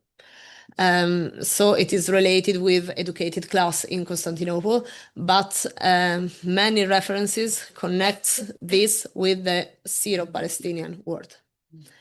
Cioè è vero che se la Suda è pensata per la classe colta costantinopolitana, allo stesso tempo noi vediamo che ci sono molte citazioni di ambito siro-palestinese ed è abbastanza acclarato che la forma dei neumi, l'invenzione dei neumi a livello più leggendario, derivano proprio dalla zona dove vivevano Giovanni Damasceno, Cosma di Maiuma, quindi la Valle del Cedro, Gerusalemme e questo ambito. Per cui c'è nel mondo bizantino sempre questa interrelazione tra le periferie, che sono sia quelle orientali, sia poi anche quelle occidentali, e la capitale. Tante volte noi associamo tanti fenomeni alla capitale, però moltissimi altri possono essere nati e sviluppati, e questo sì, anche in monasteri dell'Oriente cristiano, o forme di notazione le troviamo anche legate all'Italia meridionale, per dire. Per cui c'è certamente da tenere in considerazione questa complessa geografia del mondo bizantino. E per quanto riguarda i neumi, maybe Professor Atkinson is more he can answer better than me about this transmigration from east to west of the news and theories and so on. Ecco, quello che so io è che comunque c'è non una stretta dipendenza, perché c'è sempre una creatività locale che, insomma, realtà diverse, con finalità diverse, eccetera. Però c'è sicuramente un prendere nomi, prendere forme, prendere modi di cantare da Oriente, ma nei primi secoli del cristianesimo vi era comunque una koiné greco-orientale che arriva in Occidente e quindi ci sono a vari livelli testimonianze di canto orientale anche in Occidente, pensiamo anche all'interno dello stesso canto ambrosiano. E così poi vi è anche tutta la teoria dei modi di cui abbiamo parlato ieri, cioè gli 8 modi e l'intonazione dei modi, c'è questa stretta correlazione. Poi esattamente quando, come, perché, credo sia molto difficile da capire, da spiegare, ecco. Other questions? It is interesting that you said Kavala Yeah. for the strings of a lyra. Magastra. Yeah. And we have it in pseudo-Damaskinos. This Cavalia. Cavalia Yeah. for the 15th neumes of the Byzantine music. Yeah. So, and I found it also in the popular instruments now in the museum in Athens. It's also the Cavallaria des Musicis. This is. Thank you, because yes, in our vocabularies, it's always difficult to find these popular words, but it is important. So cavalli, cavalia, and cavallaria. Yeah. I've got an easy question. Is the whole Suda online where we can find it and reference it, or is it just printed? It is Adler's edition plus the English translation, and it is free accessible. Yeah, it is the whole text interesting. in Greek. And it Okay. is, yes, it is improved every day and Okay, every but I week, can find it online. thanks to Great. different scholars from different parts of the world. Okay. Yeah. Great. And you can try to find, for example, words connected with the metrics and music. It is together, metrics and music, so you have to separate these if you are interested only in music, but it is easily accessible. Yes, I just would like to return to this Cavalia. Yeah. I could not speak more about, but it's in this group of treatises, dependent on the arguabilities, it's used for the 15 tonai or signs, as mentioned. But if it's like the bridge of a string instrument, how can the bridge produce? It should be the frets. A fret would produce Yes. 15 different tonai. But how can we handle this? And Maria has perhaps a solution for Yes. that. Because let's see this. Yes, we have on the Kanonaki, I can show you in the break maybe, we have a lot of mobile cavalaria, the frets which make the tuning. And if you think about the 15 string instrument traced back to Ptolemy, Yeah. it's just frets which are put on this like a sitar type of instrument in order to make the tones. It's just to delimit. It makes a lot of sense, and I think it is right. Yeah. And may I also congratulate you for this wonderful presentation. It was like a detective work. Really great. Thank you so much. It has been exploited also for Byzantine musical instruments by Nikos Maliaras. And if you are interested also in East and West about music instruments, you can find it in Maliaras's very important work. Byzantina Musica Organa. Yes, Byzantina Musica Organa. And now during the last years, also Evangelia Spiragu tried to make historically informed interpretation of some texts like Mesaritisis. And she looked up after the words occurring there, and then she found, for instance, like the word hymnodos means the soloist singer. Those were the teachers of the babes, of the children. The children were educated by the top cream singers of Saint Sophia. So many beautiful things come out of using Suda also to make cross references and so on. So yes, thank you again. Wonderful. Thank you. So we can have a small break, coffee break until 5 to 11, I think. So thank you and see you in the next session.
Yes.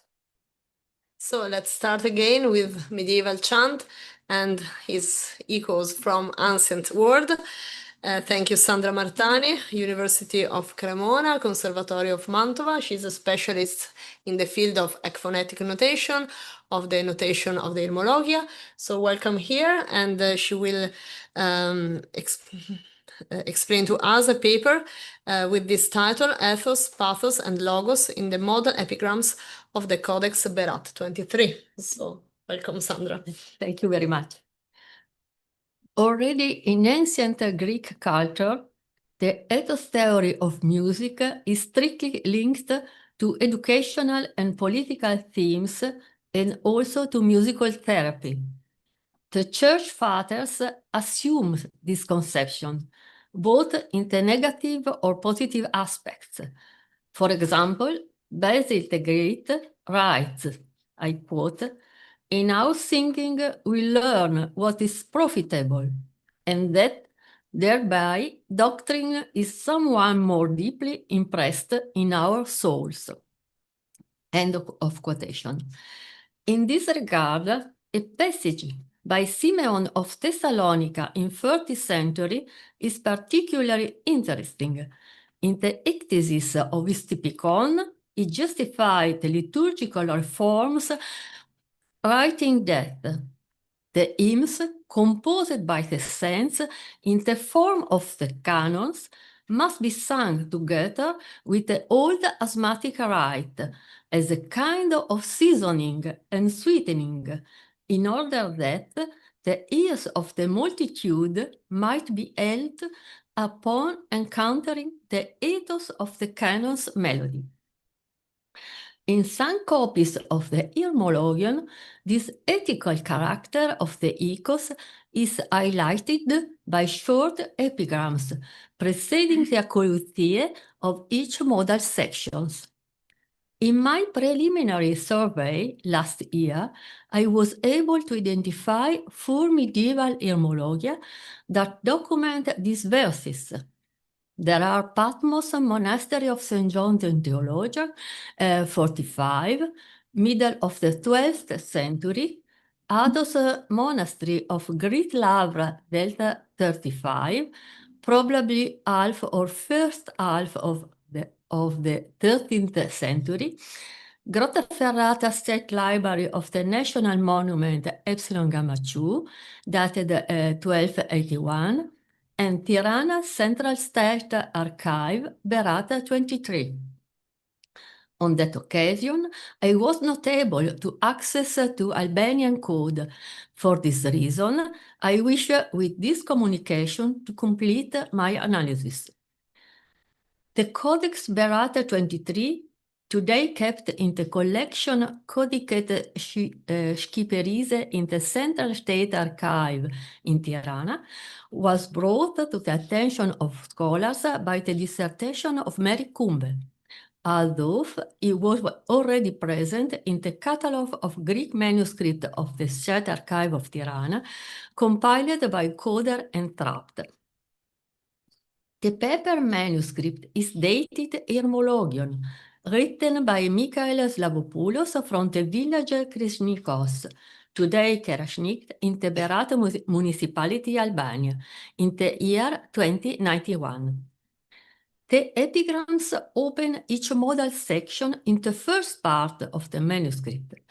The structure of the Irmologion is indeed peculiar. It is possible to recognize many sections. The first one is an Irmologion in canon Ordnung.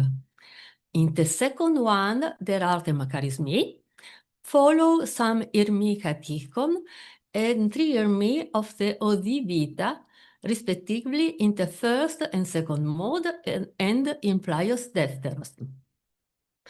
Even if the contents are not always the same, this part reflects the structure of the manuscript Grottaferrata Epsilon Gamma 2, a codex written in South Italy a few years earlier. The last section presents the Acoluzie according to the liturgical calendar, starting with the Minea from September the 1st until August the 15th, with insertion after the two canones for February 2nd of the Triodion and the Pentecostarian section. This brings the codex closer to the Irmologion Dionisio 172, probably dating back to the last decade of the 13th century. The only one known so far which organizes the etymological material according to the liturgical calendar. Although it appears at a first cursory comparison that the content of the two manuscripts is different. These peculiarities will require further investigation in the future to a better understanding of the evolution of the collection. In fact, at the end of the 13th century, it was undergoing a period of transformation that would lead to so-called short Irmologion, the structure of which is attributed to Cucuzelis. The manuscript is incomplete because the loss of some folios. As regards the modal epigrams, the beginning of Pleios Protos is missing. It should also be noted that at the beginning of each ecos, the sheet was cut, probably to remove the decorated pila, which marked the opening of a new modal section, as you can still see at the beginning of the Varis, the only one left intact. For this reason, the text of epigram is not complete. Unlike the text of Thermier, the epigrams are written in a more cursive script, which makes extensive use of abbreviations. The first source attesting to this epigram seems to be a 12th century anthology, the manuscript Paris Supplementum Grecus 190, that attributes them to Theodore of Cyzicus. Thank you to Silvia that brings this manuscript to my attention last year. In Berate 23, the epigram of the Ecos Protos is not only missing the first two lines, but it is also difficult to read it because the ink is faded and the sheet is damaged by humidity. Despite this, it is possible to reconstruct the text, though not entirely, and to state that it doesn't present substantial differences from the previous and later tradition, as is attested in the Grotteferrate Irmologion and in the Octoicos tradition until the 20th century printed editions. At the cursory reading, the text seems only a redundant repetition of the concept of the first place in the range, with its insistent reiteration of the adjective protos. However, it must be kept in mind that in the Ecos doctrine, there is the belief that the effective application of music for its various purposes depends upon an appropriate and cosmologically ordinated time, season, and place. The Octoicos, as a system of modes and as a collection of hymns, is being found directly connected with the church calendar, primarily with the resurrection and Sunday services. And these epigrams are still published in many printed books of the Octoicos. Therefore, I believe it cannot be a coincidence that another series of jambic verses dedicated to the modes in the manuscript Iviron 159, published by Mercati, describes the first mode as the one used to sing the canon of John of Damascus. Indeed, in the liturgical practice, as Danisa Petrovic observed, the Ecos Protos appears to be dominant in the resurrection services. It also present in the service for each of the 12 great feasts, and especially emphasized in the service for the Nativity, the meeting of our Lord, and the Dormition of the Theotokos. In particular, the canon for Easter and the canon for Christmas are composed in these icos. Gabriel Hieromonachos defines the first mode Peparesias Menon and Gavron. In contrast to the severity of the Protean icos of the first mode, which echoes the definition of the ancient Dorian mode, to which the mode is mostly associated, the verses relating to icos dexteros have meli, onei, as their keyword. In fact, there are 3 adjectives derived from this root: meliritos, onei flowing; melikros, onei sweet; melistagis, sweet as a dropped honey.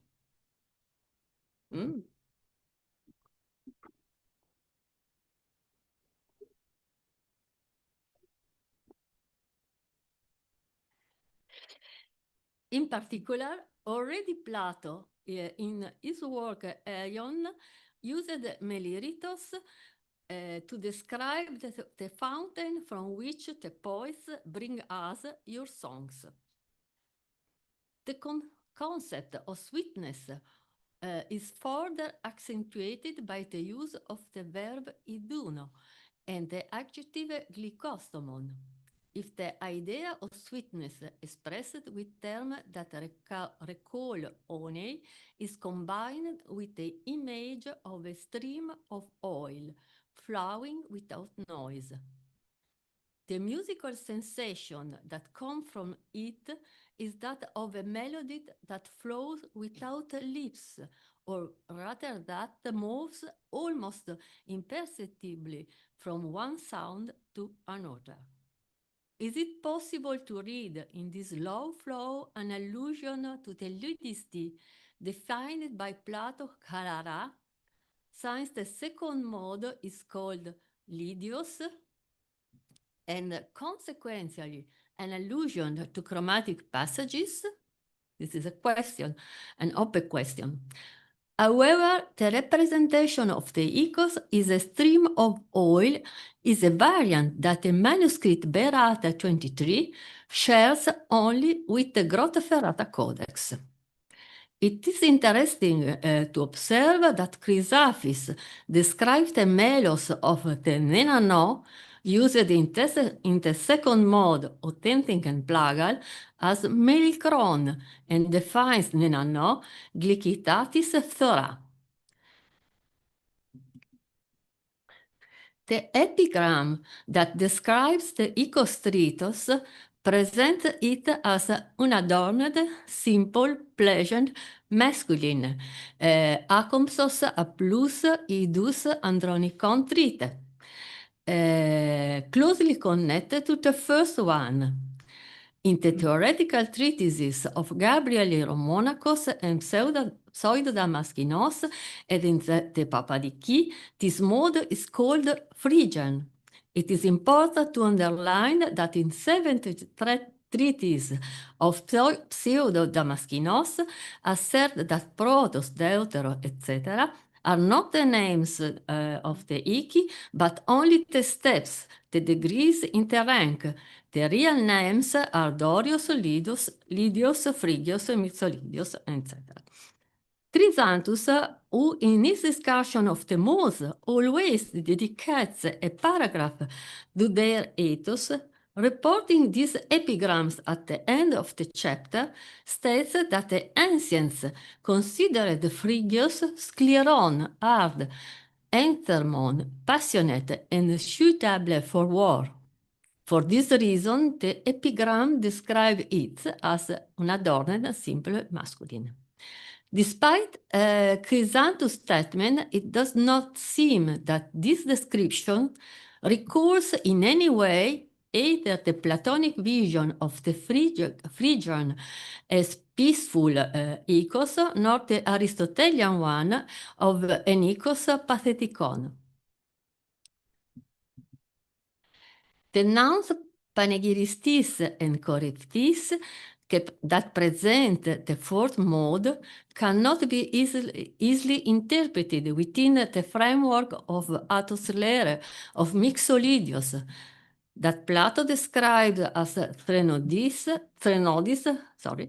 that Plato described as the threnodis. It could rather be explained as an allusion to a predilection for choosing these echoes for the 12 Greek feasts, not only within the hymnological collection, but also in the use of hymnography. Similarly to the epigram for the first mode, the manuscript Viron 159 refers the Tetartos to John of Damascus, who will call the mode melisma terpanon. In the hymnological collection, there are 4 canons attributed to John, 3 of which are for Great Fest, Pentecost, Annunciation, and Chimesis. In the chapter dedicated to Tetartos mode, Chrysanthus don't refer to any of ancient modes. I don't have enough time to go into the whole plagal mode in detail. I will therefore limit myself to just a few observations. In the epigram of the Plagius Thefteros, the concept of pleasure, Tachydonas, recalls the description of the relative authentic, even if the order of surviving verse differs from the other hymnologia. It can be assumed that also the adjectives melikros and glikis, or melitos, were present in the missing verses. Even in the order of 2 plagal modes, the epigram of, even in the order 2 plagal modes, the epigram of the first plagal is lost. Some concepts on word refer to the relative authentic modes. In the varis recurs the word a plus, simple, and returns the idea of a masculine song.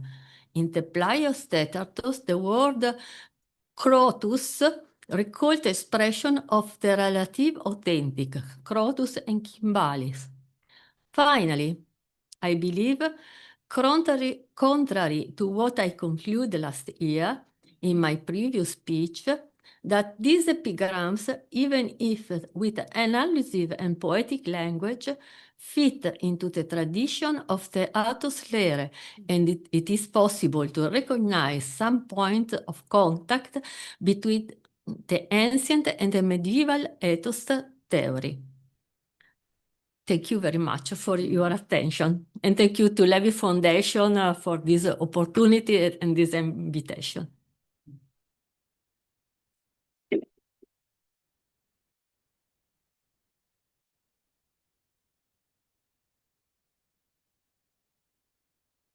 And thank you, Sandra. Thank you for this fruitful theme.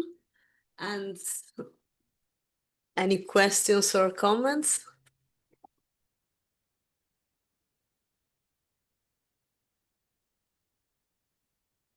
Professor Atkinson? Jürgen Roth's comment in his introduction to his preliminary translation edition of the Verucas. He said that we can't make a definitive edition until we studied all of the previous or later that make use of it. And you cited several examples of things that are in the Verucas that are been cited in the epigrams as well. So once we have a better sense of what's in the epigrams, thanks to your work, this also helps us. Yeah, but I have must in mind that also the Byzantine treatises are not always according to this ancient name. For example, Iopolitis, in Iopolitis the name are mixed, can I say? I can say.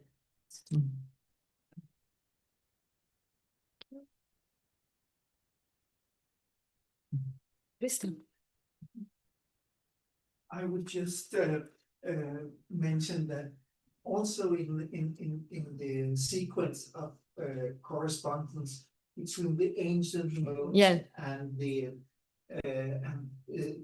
Byzantine Ehi, the Byzantine church modes, there is a third Lydios. way of making the concordance in Pachymedes and Lienius. So we have three different ways. Yes. Yes. That were circulating in at the same time. Yeah. And it would be very nice to have a better understanding of Why? how Yes. how this from such a conflict could arise. Chrysanthus too, in two different chapters, use a different ancient name for an ecos. And this it is not easy. I believe we have to connect the terminology, the description, and not to fix to order of this name. Yeah. That is Lydios at some character, and perhaps we find the same also in the Lydian Byzantine ecos. If you no, if we fix on the order, perhaps we have no solution. Thank you. Maria. Thank you very much for this wonderful presentation. And slowly, I think many things come together about the ethos of music. I wanted just to mention how this ethos discourse can be used today in the training of the church singers, because it's very, very interesting. They still use it. And the first presenter of Saint Sophia means Neophoritis Panagiotis, the Archon of Psaltes, now. He uses it in a very impressive way. He teaches his pupils always to pay attention on the effect of each interval and each tone in relation to his sopranima, to his soul, for each tone. And he says, try to find the ethos of prayer. And then he had a pupil, he told us this in the master classes of Byzantine Chant in Yash. And he said, I had a pupil, he was not in the position to sing the intervals of the second mode. And it's known that the second and the fourth mode have the most the intervals because they have a lot of attractions and so on. And the second mode, the soft one, is the left. And he had an example. I will sing it for you if we have time. Yes. It is. Despres Iestis Theotokos oder Sosonimas. And he said, he was singing it. Despres Iestis Theotokos oder Sosonimas. And he said, look at this effort. It's like weeping, like wailing. We don't want it. Hear at this. Despres Iestis Theotokos oder. This is like commanding. So it's this. But look at this, do it in an imperative way. Despres Iestis Theotokos oder Sosonimas. He said, here you are. This is, think of the ethos and you will get the right intervals. So And also it's used today, and it's obvious. It's a continuation of all of this discourse. And I think you made the point about the second mode and the smooth passing through the modes, like honey which is running down and oil which is coming. And that there might be a connection to chromaticism, and I think this is very sound. And the second mode is very softly chromatic, it's if you don't listen carefully, you will say it's diatonic. Today, even. And one of the most frequent commentaries of the Celtic teachers today is Thales Polychromatica. You are seeing them very chromatical. You should not do it like this. It has to be much softer. And it varies. It's not the same interval throughout the whole piece. It varies because it's an element of expression. And I think as Christian puts it so beautifully in his book of the New, it's a development phenomenon which waving through and through, giving the expression to the text. Yeah. So thank you so much for this wonderful putting together of the. I can add another observation that for Icosdefteros and Plagios Defteros, there are the more different version of these epigrams. This Eleurevma is only in Grottaferrata and Berat. Patmos at Sirenis, perhaps Bees, and this version remain in the Octoiki tradition, also in the printed book. And this Revma Eleu is only. Until now, I have found only the two examples in these two manuscripts. I don't know if these differences are linked to a problem of the execution of the Defteros Icos in medieval times or in these times. And it was a little different sensation. I don't know, because bees is another sound also Eleurevma, oil that flow. I don't know. It's,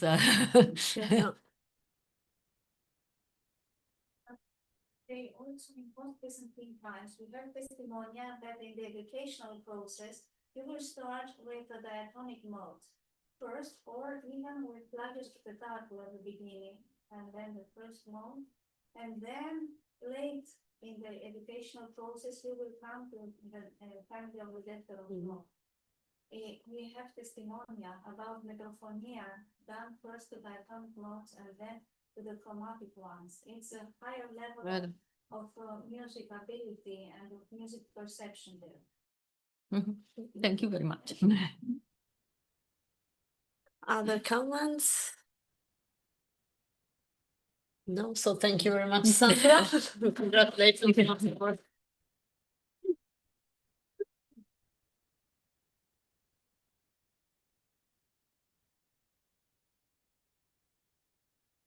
And now it's very good to close this session with aesthetic. So we have musical ethos and sacred expression, the aesthetic aims of music in antiquity and Byzantium. So welcome, Nina Maria. Thank you. You guys got a drone. Yeah. The microphone has an ESON. And Nina Maria Vanek Yeah, is I'd a like to- specialist of many fields in Byzantine music, especially in the field.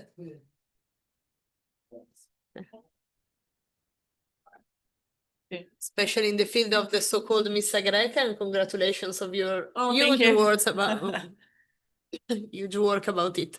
So please, your presentation about musical ethos and sacred expression, the aesthetic aims of music, antiquity and Byzantium. Yeah, thank you very much for the nice introduction. Thank you for inviting me here again after 7 years. It's a pleasure to be back among friends. You're not colleagues anymore, you're friends. So there are many ideas in my head as usual, and many ideas which need restructuring. So it's a bit of name dropping today, because I think what we still lack, or where we are still at the beginning, is a history of aesthetics in Byzantine chant. So I'm not an expert on ancient Greek music, of course, but I think the shift from pagan music to Orthodox music which has to be right in the dogma, is a vital one, and it has not been explored in the depth I would like, not by myself, not by anyone else, and I think it's something we should do in the future. So this is a kind of a command, let's go on with this topic. So in today's presentation, I will try to explore the fundamental aesthetic and theological redefinition of music during the transition from ancient Greece to the Byzantine era. Well, Byzantine culture actively preserved and expanded upon the intellectual heritage of antiquity in fields such as rhetoric, philosophy. It enacted a radical and deliberate departure from the ancient musical tradition, especially in regard to secular, instrumental, and metric practices. So music, which was once a public art form celebrating competition and entertainment, was reimagined in Byzantium as a sacred vehicle for prayer and for theological proclamation, and I would say even propaganda. This transformation did not merely discontinue the ancient aesthetic, it opposed it vehemently with a distinctly theological ethos, redefining music from an autonomous craft of human achievement into a heteronymous ritual practice designed to reveal the one and only divine truth through text. So in my presentation, I will try to demonstrate how this shift was manifested through theological rejection of instruments, transformation of rhythm and prosody from quantitative meter to a kind of free rhythm, and the adoption of a new formulaic compositional method where music serves as a semiotic means to augment the text's meaning. So the paradox, I think, is clear. While Byzantine theorists preserved works like Aristotle's Poetics, they abandoned the instrumental and autonomous musical ideas of classical Greece. The key questions I came up while preparing these presentations are the following. Why did Byzantine thinkers retain so much of the classical intellectual tradition while transforming and or rejecting its musical values? And how did the linguistic evolution from quantitative to accentual Greek necessitate the new rhythmic paradigms and aesthetic principles? Plus, third, what theological imperatives drove the development of a formulaic composition and the Eudoios model system, permanently altering the function of music in worship? These are key questions. I'm not going to present all the answers. I don't know them yet, but I hope, being the last in the series, to have a lively discussion on them and to promote some further work on that. So the Byzantine aesthetic revolution in music, I think, represents one of the most dramatic ruptures in cultural history. When we examine musical manuscripts through the centuries, we encounter a musical world fundamentally alien to classical Greek practice. So let's start with the theological rejection of instruments, which I find extremely interesting. And I've tried to construct some work around this question also on monophony, monophony without instruments, just the angelic voices, the arguments we always get that only the human voice can represent the angelic singing. And I think personally, I haven't come to the crucial point yet, but I think there's so much more meaning behind monophony than just the representation of angels. But of course, as you might well be acquainted with, instruments were regarded as symbols of pagan corruption, and Byzantium had to distinguish itself from pagan culture because they were a Christian state, and the influx of heretics or other dogmata from the East were a constant threat to the Christian ecumeny. So church fathers like Clement of Alexandria or Johannes Chrysostomos associated instrument, of course, with pagan worship, with theatrical performances, and thus saying moral dissolution. Clement writes in his Pedagogos 2.4, I quote, "We have no need of the ancient psaltery, nor of trumpet, nor of timbrel and flute, which those trained for war employ, and those who are afraid of God in the choral dance. Of course, this strikes me a lot because being a flutist, I'm not sure this is really fair. We don't only play for war, do we? But that's Clement. I can't argue with him anymore.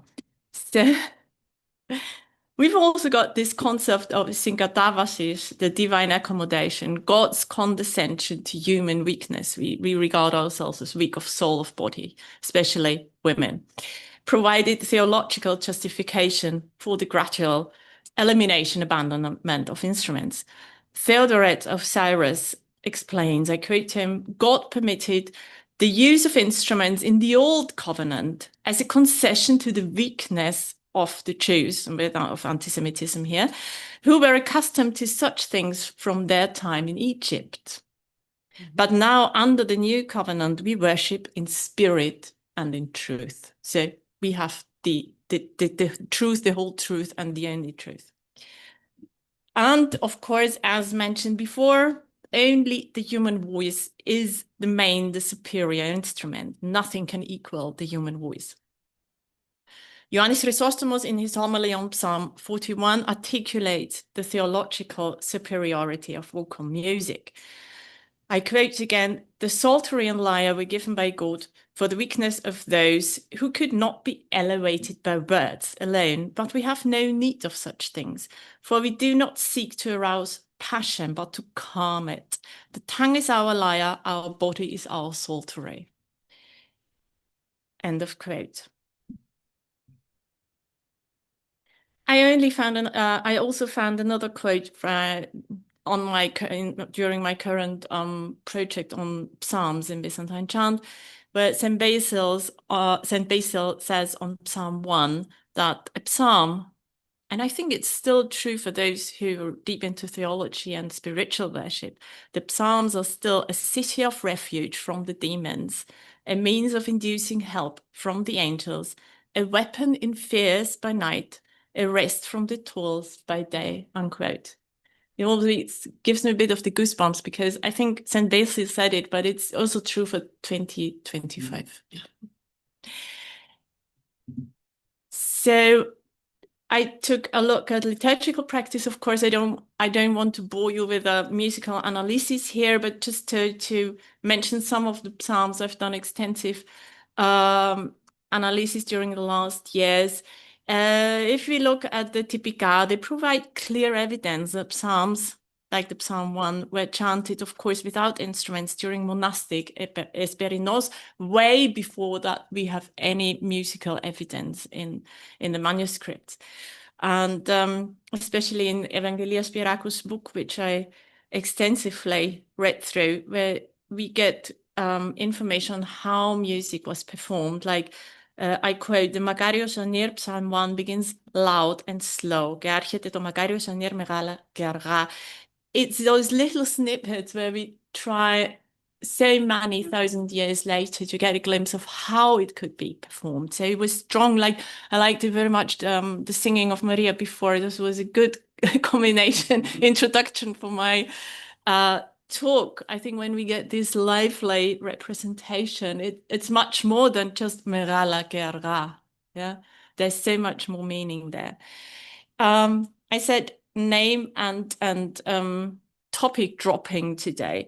There's also this transformation of rhythm going on during Byzantine evolution of music, where we've got, and I say again, I'm not an expert on classical Greek, but we've got this classical quantitative system where in classical Greek, syllabic length determined meter. So like long syllables, short syllables, dactylic hexameter, as we all learned when we did Homer. But the Byzantine accentual system by the 4th century, Greek had actually shifted to an accentual stress system. So accent marks indicate stress and not vowel length anymore. Makarios and nir. So that's also when I did my my music analysis is always, and I had a discussion with Jack Atkinson about this, how is the stress expressed in music? Do we find more melismata? Do we find the highest note on an accented vowel. And I think there's still so much more to explore here. So we've got this, also I took a look at Manuel Brienios, who describes these rhythmic categories in Byzantine chant, where he says we've got the hiermologic style, we've got the sticharic style, so from syllabic to more moderately melismatic in the sticherarikon, until, and we've heard it a lot yesterday and today, in the calophonic style, where we get these huge melismata. And I think it's no, calophonia doesn't appear by chance. It's when it's not prima le parole anymore, but prima la musica. It's when you don't need to convey so much theological meaning anymore. People should know by now, yeah. They should know the dogmata by heart. We don't need to stress it so much anymore. We can move to a more aesthetic production of Byzantine chant. So I think it's not coincidental that it was syllabic, not just because it was easier in a way, but you didn't have to make yourself understood so much more when we think about the sang homilies. And I also found a quote, I don't remember by whom anymore, that the Byzantines adopted music, the monastic orders, and they wanted to abolish music completely, but then the heretics came from the East and they were singing like like mad, and they said we have to sing as well, we have to employ music, because otherwise the others, the bad ones, are going to take these means, and we can't draw people to us. That's why I say it was a Byzantine advertisement and propaganda. So I always try to think more, and people weren't so much different from then as they are now. Yeah. And as we know, and I think Maria said that about Evangelia Spirakus projects during the last years, that Byzantine chant employs pitches which are for healing, and we know that music has healing qualities and meditative qualities. So I think this is also a history of aesthetics where we should know much more, because music changes us. You know that when you listen to something not only sad and joyful, but we know the frequencies. There's a big discussion in musicology, as in esotericism. What do different frequencies do to us, to our mind, to our bodily functions, and so on? So I think the Byzantines, they were aware of this. They were very clever employing these frequencies. It's nothing by chance by them. So that's a digression, sorry. So as I said before, we've got this free rhythm in practice. I looked at the Theoskirios, Psalm 117, how free rhythm operates, how the melody adapts to the natural prosody of the Greek text, with melismata extending syllables, not according, as we said, to quantitative length, but according to liturgical and melodic requirements. So I found a very good observation in Spiridon Antonopoulos' work, where he says Byzantine psalm melodies employ formulae cadences, often featuring melismatas on the fourth syllable from the end of phrases. I think that was what Chuck and May were talking about during one of my many questions. So to come back to also another concept which I found, which is very which we can adapt to this idea, is Gregory of Nyssa, who introduces the concept of akoustikon endyma, like an acoustic garment, in his commentary on the inscription of Psalms. I quote, "Just as the body clothes the soul, so melody clothes the sacred text, making divine truth perceptible to human senses." So it's this soul thing again. It's not just a garment, so I won't be cold, but my soul doesn't want to be cold either and left out in the cold. And we can understand the divine truth and the divine meaning through our emotions, our feelings. So it's this transcendental thing. which I think we need to explore much more in Byzantine chant.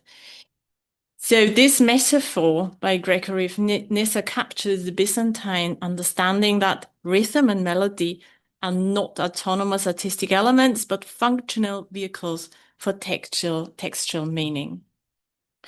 To come back to psalmody as example, as I said before, Psalm 1, thank you again, Heik, for getting my article published in Clavibus Unitis. There you'll find the whole concept and the whole musical analysis, which I won't bore you with here, which we find is one of the earliest psalm notations in 1309 in the Sinai 1256 manuscript, which we find online, and where you can see a lot of these transformation from syllabic incipit to how can the psalm be transformed. Why do we find, I will come to that a bit later too, different versions by one and the same composer. So in the beginning of the 14th century, of course, they had already this artistic means of saying, okay, there's not only one melody for one chant, for one psalm, for one text. Gerdas mentioned it yesterday, the déplacements performance technique, which we find a lot in the psalms, where we, like in the Athens manuscript 899 from the late 14th century, find that the first two verses were sung is déplacement, so an octave apart, with the domesticos singing ab exo, apart, outside from the choir, like the soloist. So we've got this artistic component here. It's not just the choir, there is an element of artistry and the voice of the prosopsartis or the domesticos here, and then joining again inside. So we've got this melting and this fluidity of the melodies, one's extra, one's inside the choir. Exactly what we like today, for example, in an operatic performance. So, and this was just a little sidestep for what I talked about 7 years ago, where I said déplacements doesn't mean that we've got two voices, two different melodies, polyphony, like it was in some articles expressed, but it's distinctly an octave apart, but it doesn't mean that we've got polyphony here. So I think this was very important for me 7 years ago to stress. So yes, Gabriel Iramonachos on the déplacements, where he says doubling is affected. If you wish to sing 7 steps higher, you sing an octave with that one. So it's clear we're not dealing with polyphony here. We're dealing expressis verbis with an octave. We've also got this concept in Psalms where Paleon, old versus new compositions. It's interesting, 14th century, where we've often got the very first mentioning or written proof of a chant, of a psalm, that they label certain settings Paleon. Of course, I say, why aren't they preserved? So, and I tried to guess what, for a 14th century scribe, what did Paleon mean? How old could that be? Is it 100 years? Is it 200 years? What does mean old for us? So, also they call it alarma, change. So there is a diversification from old, change. Do we change it? Was it changed before? Where they the scribes, the composers try to distinguish anonymous traditional melodies from newly composed settings, like Ioannis Koukouschelis, Xenos Goronis, Yoros Panaretos, and so on. And in my studies on psalm, I tried to come up with characteristics of Paleon settings, also in regard to Christian Tröskold's analysis. Like we've got this syllabic incipit, yeah, which I said, okay, it could mean it's old, but it could also mean that the incipit was meant to be understood distinctly, yeah. Often with a stepwise movement, 3 Isa repeated notes at the beginning, but the syllabic and these simple melodies could also mean that they were highly adaptable, that the same basic melodic formula could be adapted to different texts by adding or removing notes. So you weren't, if it's just Isa or stepwise ascending melody, you could adapt it for a longer stichwort. It makes sense. And of course, what I'm still wondering is Baleon, or does it really, are these melodies likely the ones which existed in oral tradition way before the 14th century? So, which they unfortunately lost all the stratum of Byzantine psalmody. I'd love to find all the manuscripts, as you all do. So, yeah, I don't want to go into this too much because I see I'm running out of time. Otherwise, you can find this all in my articles on Psalm 1, also the composers we've got here. Also the colophonic elaboration, as we said, that the younger, the colophonic composers, Cucuzellis, Coronis, and so on, they started to extend the melismatic cadences, the elaborations, especially on final syllables. This is something you know about melody construction in Byzantine chant, that at the ending we suddenly get a huge melisma, like a coloratura, and we start to encounter the often mentioned meaningless syllables now, which is also a sign for me that the text wasn't so important anymore, because after like 3 minutes or 5 minutes, ha ha ha, terere, I don't know anymore. And of course we know the text, and of course we know that these evolved into their own teretismata and chants, for which I say in modern terms, la pour la.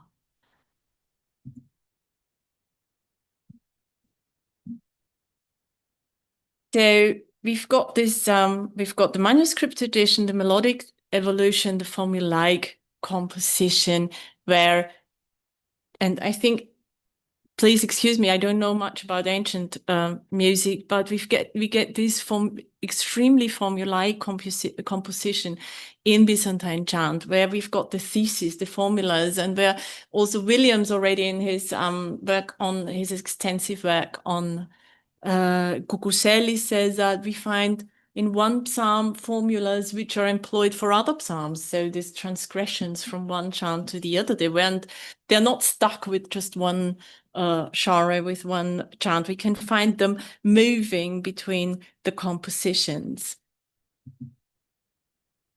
So questions I also encountered studying psalms was this antiphonal singing. Often we've only got one verse of the psalm notated and the second one not. So this was also a question I raised in Athens a couple of years ago. Why did they not put down the melodies or write down the melodies for all the verses? Perhaps they were repeated to the same melody, then they had to be even more adaptable. Yeah. Or was it just selected? We don't have so much time to sing all the verses. We only sing 1, 3, and 5, and the others are omitted. Or were these verses in between so simple and coming from the oral supplement that they didn't have to be written down? I mean, it wasn't, you couldn't go out and buy paper, so they had to economize what they wrote down. So to come to the final topic, music as semiotic means. As I said before, this formulaic system, how did it inform the creation of music? And we've got the Ogdoichos system here, what sometimes reminds me also of modern times or modern music times, let's say 18th, 19th century in Western music, where each mode has its own character. Like Schubert says, D minor is the mode of death, and so on. So as Maria sang before, how in the second mode or in the fourth mode, how is it made more solemn? How some composers in Western music said just from listening to a string quartet or a song, they could tell which mode it was written in. And as said before, we've got these formulaic compositions. And of course, as we know, there are different functions for this. So these fixed sequences of neumes, they served as mnemonic aid so the chanters could remember the vast repertories without written notation or without even being able to read notes. We know that the people in the choir and the psaltis were well-educated people, and many of them knew to read and to write, which wasn't common during medieval times. But I think the percentage of people who weren't literate, we can't say that was a small number, so they had to remember that. And as Maria said, if you learn it like kids, like children, you'll remember it. So we've got this mnemonic side to formulate composition. It's also, I think it's something, it still adheres to popular music, a popular song, a pop song, which is at the first 3 places in the charts. It's the one easily remembered. So wasn't different in medieval times. Speaking of opera in Italy, the opera was a success if people went outside and could whistle the main tune. So Byzantines were different. Also generative. It enabled compositions of new melodies through formulaic recombinations. Also, Mozart used formulas. It doesn't have to be genuine creation every time. So they took advantage of that too. And I'm pretty sure that my pet concept, if one day AI will be able to decipher all the manuscripts, we'll find so many formulas, much more than we can do with our human intellect, that we'll have a web of these formulaic cadences and theses. So, and of course, certain formulas, semantic, again, carried specific textual or theological associations. I still go back to my very first analysis during my diploma thesis years and years ago about Heroica, where at the height, the theological height of the Heroigon, the melismata go extensive and the most beautiful part of the chant, of course. So we mustn't forget that. And you see me gesticulating as well. No one can talk with their hands bound behind the backs. And as they say in the Byzantine treatises, we sing better if we use our hands. I've done a lot of presentations during the last years about this hieronomia, and I think there is a key to understanding Byzantine chant better. I would love to have more time and more means to go even more into depth here to show how these signs, how the hieronomic signs influence the neumes or vice versa. I still don't know why in depictions like the one on the slide, we only have of the ison and the uxia. We don't have the other hieronomic signs where they're not shown, where they're not depicted. It's still a mystery to me. And of course, what fascinates me are the multiple functions of hieronomia, like temporal coordination, to show the pace like a conductor does today, specific hand positions for modal indication for people who didn't have their own Byzantine iPad with the partitura, yeah. Interpretative direction for, you know, every conductor. Heike will do this with the Verdi Requiem tomorrow to, yeah, he will show when drama hits the focal point, as I do here too, when I talk pedagogical tool. So to teach someone and to overemphasize and make myself understood. Of course they did it. Symbolic dimension, the cross sign. There is a fascinating part in Moran's book, but in other books as well, where these signs for ison, uxia, and so forth, you can find it in Buddhist sources, you can find it in Egyptian sources, these universal hand signs. Where do they come from? Is it just because even if we talk different languages, the language of our bodies are the same, even if I'm here or some Indian colleague might talk like this? And there, of course, we know different gestures. When I go to Greece, my hands do different things than when I talk in English or German. So both, it's always a dual thing. And of course, the integration with notation, when we get to, as Christian shows in his book vividly, Middle Byzantine notation, and the big signs, which must in one way or the other have come from gestures, and thus creating a hybrid system where neumes indicated pitch, duration, meaning, emphasis.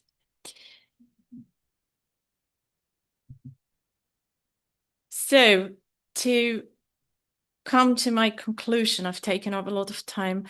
From, as I said at the beginning, from autonomous to heteronymous art, we've got music as techne, autonomous craft celebrating human achievement in the circus, in the theatre, in ancient Greece.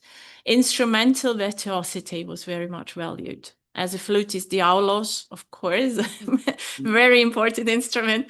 It was music for drinking, for celebrating, for making love, for athletic competitions, for theatre, be it morally uplifting or moral dissolution. And the Byzantines, who, as I said before, I think were very, very clever, knew that music could do something to us which only drugs and wine can do otherwise. So they said, no, we have to take music and turn it into latria, into worship.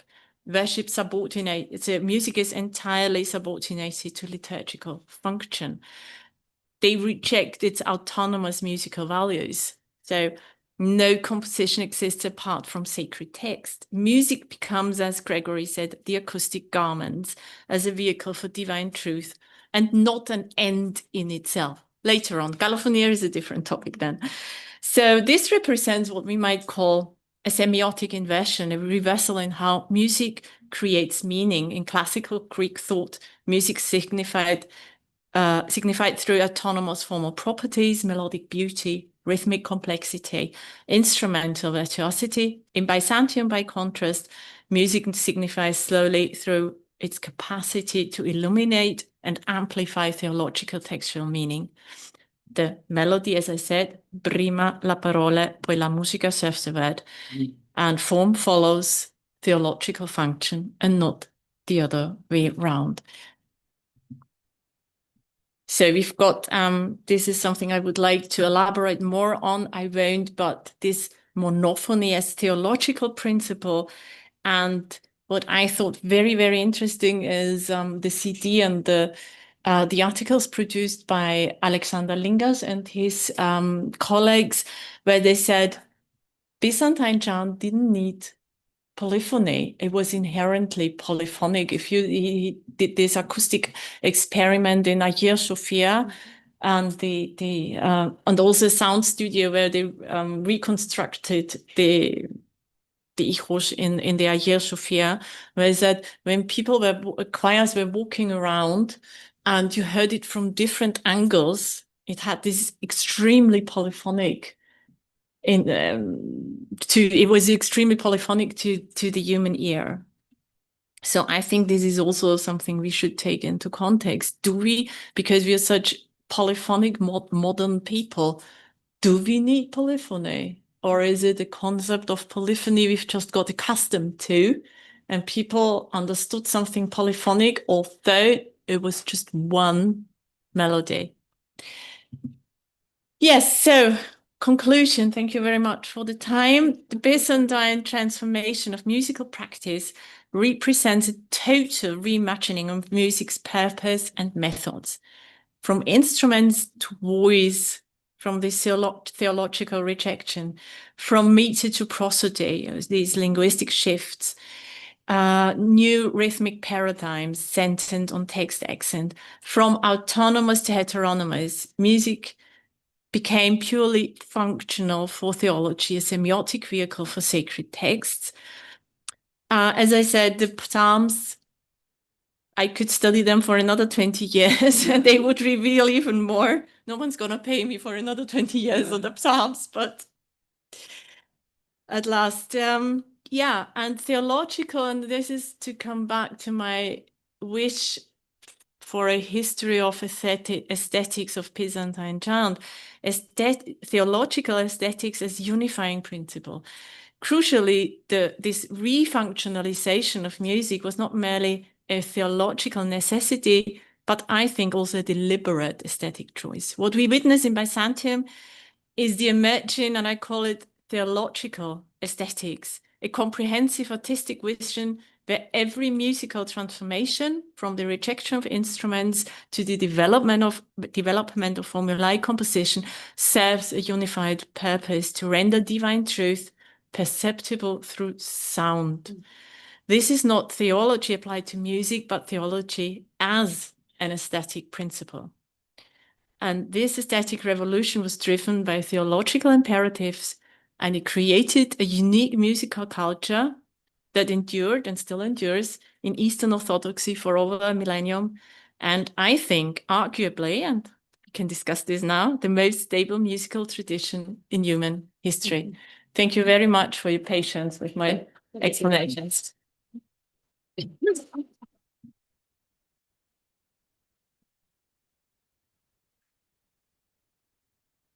you very much, Nina Maria, for this presentation, for this attention to the theological aesthetics in Byzantium, which helps us to consider Byzantine music from above and to have a complete awareness of Byzantine music from the beginning to the most recent development of it. So thank you very much. Any comments or questions about this interesting and new topic? There's so much. I'm not sure I can answer the questions, but just let's discuss them. Chiedo sempre il vostro aiuto per la traduzione. È bellissima questa esposizione, mi piace moltissimo.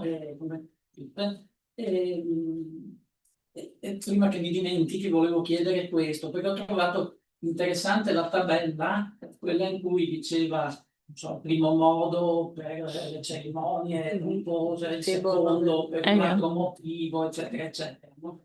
Però questa cosa qui, cioè diciamo, ci credevano veramente, nel senso che ad un certo punto i modi erano, a parte il frigio quello gregoriano, diciamo, a parte il frigio, erano più o meno o maggiori o minori. Il Livio aveva la quarta Lidia, così. Ma questa cosa qui, per esempio, poi nella polifonia, no? Me lo sono chiesto io tante volte, anche in Palestrina, no?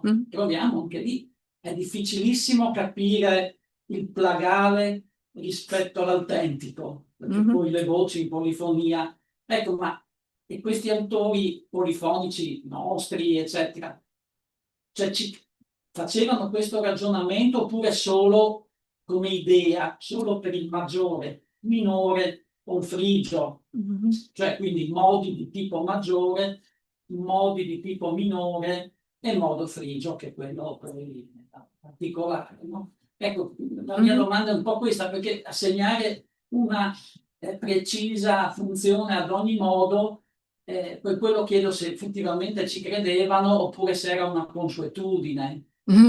Ecco. It could be a consuetudine. I don't know enough about that, to be honest, because we know that some psalms are always in the plagal fourth or in the authentic fourth. And I think this is something where, Maria, in the living tradition, when you sing today, also after the reformation of Byzantine chant, perhaps it's easier to say. But I think every mode has a kind of happy or an emotion. Yeah. Please, I think you know more about that, how structured it was really.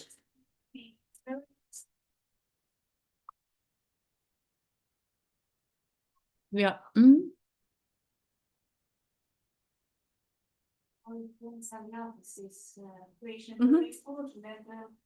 Very much copied in the centuries to come up with the fall of Constantinople. It's in the Plinius of the fourth mode. It's very interesting that they learn to perform intervals directly in the play. I think that there is an acoustic foundation of it, because the Plinius of the first mode produces the diatonic scale, and it produces that very beautiful major third, which is much softer than and on the piano. But it is, and it means also the fundaments of harmony, like in Zarlino and then Mhm. Rameau and so on. Everybody starts with harmonies. And according also to Mr. Panagiotis Neophoridis, Mhm. we have to keep that sense of isokratima.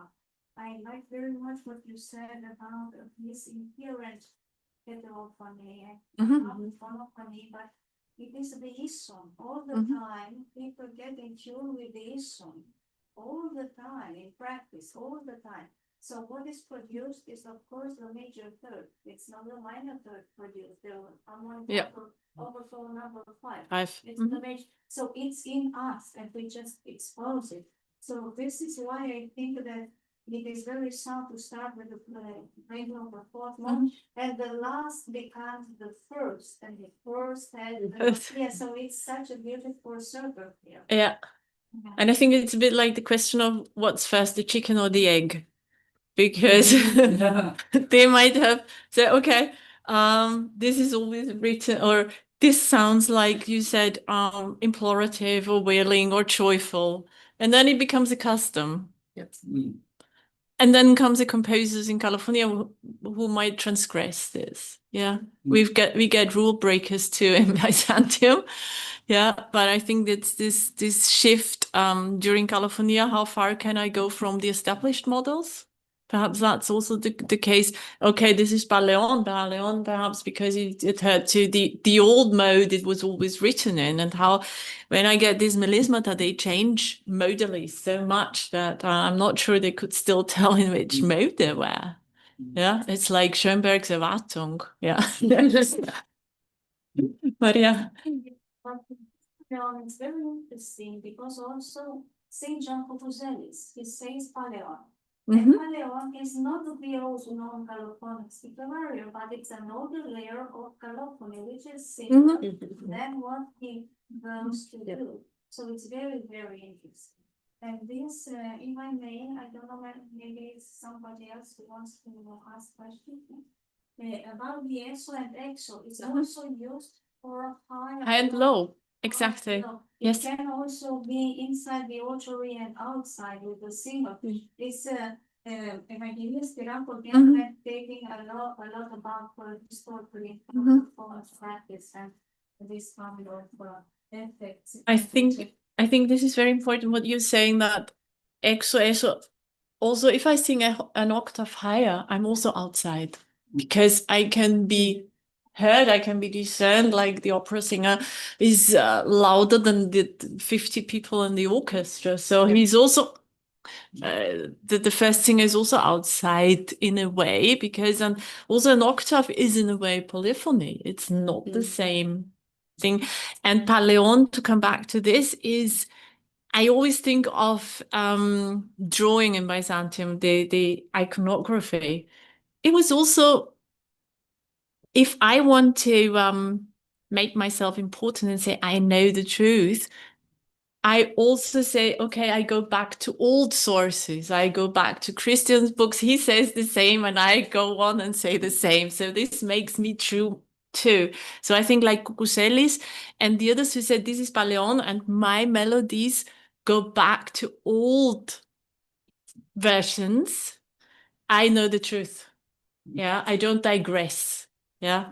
It's also the idea of the archetype. Of the archetype. Yeah. Saint John Mhm. he was an archetype for composing in me. So if we have an emotion by Saint John of Damascus or Saint Cosmas, the melodies, we just have to stick there and then just much greater to compose something. Exactly. So, and it's also the consensus melodorum, if we say, and put it like this, that we are in the truth and we go step by step, and the song is the Viola. Yeah. It just has this mimesis. I think it comes in the play very important, the mimesis. And I want to just very briefly to say about the way thing in a lot of Sicarian. I think the study of harmonics is very crucial in this, in deciphering a basic rhythmical structure of the notation. So it is it's not so free as it seems that first glance because it is really a rhythm, mostly a binary rhythm, but quaternary rhythm. And again, on the Spirato, it is the cross. It is exactly, yes. The of the cross which is ruling this. So it's really very beautiful items, and congratulations for this brilliant presentation. I love it. So Thank you. Thank you so much. Thank you, Maria. You're always very kind. And to put it, I love also this triplet thinking. And it's promoted a lot also in all kinds of change to the digital era and so on. I saw it in bureaucracy, this triplet thinking. It's all through structure in our mind. So it was so inspiring to see it applied also in musicology. I think we can also apply, we could do this golden, how is it called, the golden Schnitt. Yeah, I think in architecture and, as you see, binary rhythm, it's what's inherent to what people drum, what people, how children walk, or it's inherent to human nature. And we feel calm and uplifted when music adheres to this. And I think that the mimesis, I find that very, very interesting in modern times, where only the prototype is the real composer, not the one who does something similar and I have to be singular. But mimesis can be as productive and as prototype as well. So it's just my modern, so-called modern understanding, which says, oh, they always did the same. It's a concept I think we have to rethink. Thank you. Yes, a wonderful presentation and very, very fundamental in many ways. But I won't say challenge, but go on. My mind immediately went to something really extremely extreme and shocking and a hint of an overstimulated romantic imagination. There was an Armenian writer who in the 1950s in Venice published a book in which he claimed that the first Armenian authentic mode, which is very different musically from the Greek first authentic mode, has such musical qualities that he felt certain that this mode would have been sung in Armenian pagan temples during pagan pre-Christian worship, which of course is exceedingly fanciful and is neither provable nor disprovable, but it does seem to stretch the imagination beyond what is conceivable. But what I wish to ask is much more reasonably, could there not have been, unbeknownst to us, and in a way that is unverifiable, perhaps a greater measure of continuity between the music used in pagan worship and subsequent Christian worship than perhaps we give credit for in imagining a tremendous radical change and rupture between classical secular music making amongst the ancients, what we know of it, and Byzantine chant and Christian worship. I think for this, we would really need to compare note by note, new by new, if we could, but on reasonable human understanding, could we change our music radically during the next 200 centuries, bringing up our children to the music we listen to? How independent could we be to the way of listening? No one goes there and says, so, and now we changed this and we found a different melodic source. The melodic source lives in us. Maria.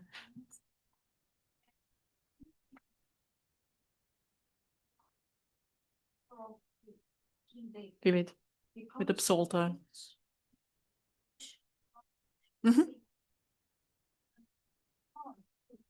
a song for the Lord on your lyre, on your guitar, you are not going to be wrong, because David was much pleasant to our Lord. Sing his psalms with the lyre. So here, the softer version of the pagan music in dedication was agreed by the Holy Father. So the soft instruments are the gentle instruments, like the harp of Brighamian harp and so on. Yes, string instruments. And string instruments. they had another form of approach, and most referred to this is Saint Synesius of Cyrene, because he was a pagan philosopher and then he became a Christian and he became a bishop. He was a poet and a musician, and his wonderful poems combining the old conception of music and this soft instruments to Christian worship. It's just 4th century. Very, very easy. Yeah. It is very, very interesting to see this very soft shift of it. And then there is also another dimension I think we should take into the discourse, which is exoteric music, the music outside the church, because as also Kyriakos Kalaitzidis writes in his book about secular music. They did not have this concept of sacred and profane. You know, it was esoteric inside the church and exoteric outside the church. It's like philosophy, it's esoteric theology, exoteric then outside the door of the church. And it's so interesting. It goes through, there is also a thread of accepting what is outside as something very precious. For instance, as somebody said, look, the monks have preserved the oldest samples of Greek folk songs. It's like music written down by monks in order to preserve it. There's like in Kibotos, the Holy Mountain.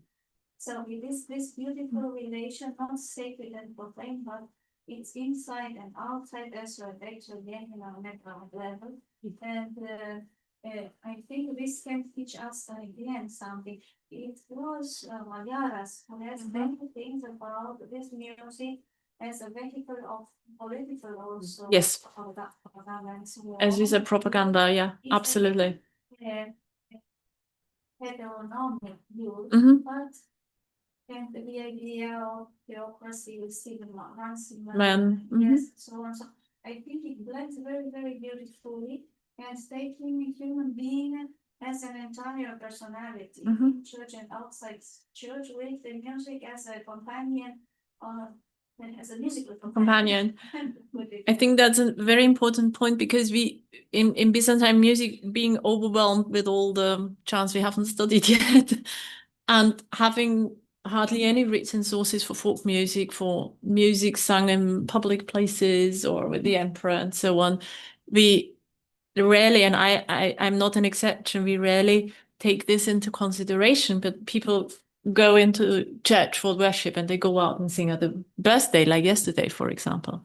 So we don't know enough how each influenced each other, but being humans, it must have influenced the other type of music. It's like, it reminds me of language. You go into church and there is a different, highly thought kind of language, not everyday language you use. And I think it's the same or similar with music. Yeah. We had Latin until in the 20th century. So it was different. Byzantine texts in church are different from spoken Greek. So I think there might be an analogy there.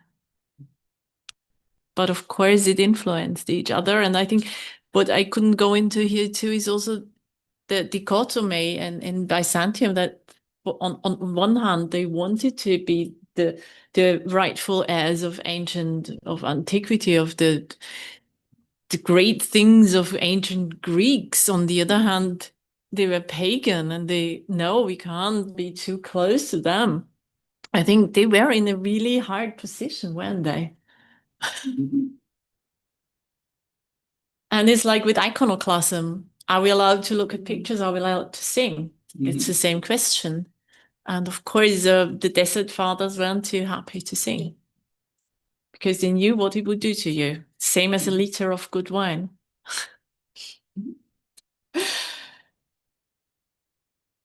Thank you. Any more comments or questions for Maria? It's okay. So thank you very much. Thank you for your patience. Thank you.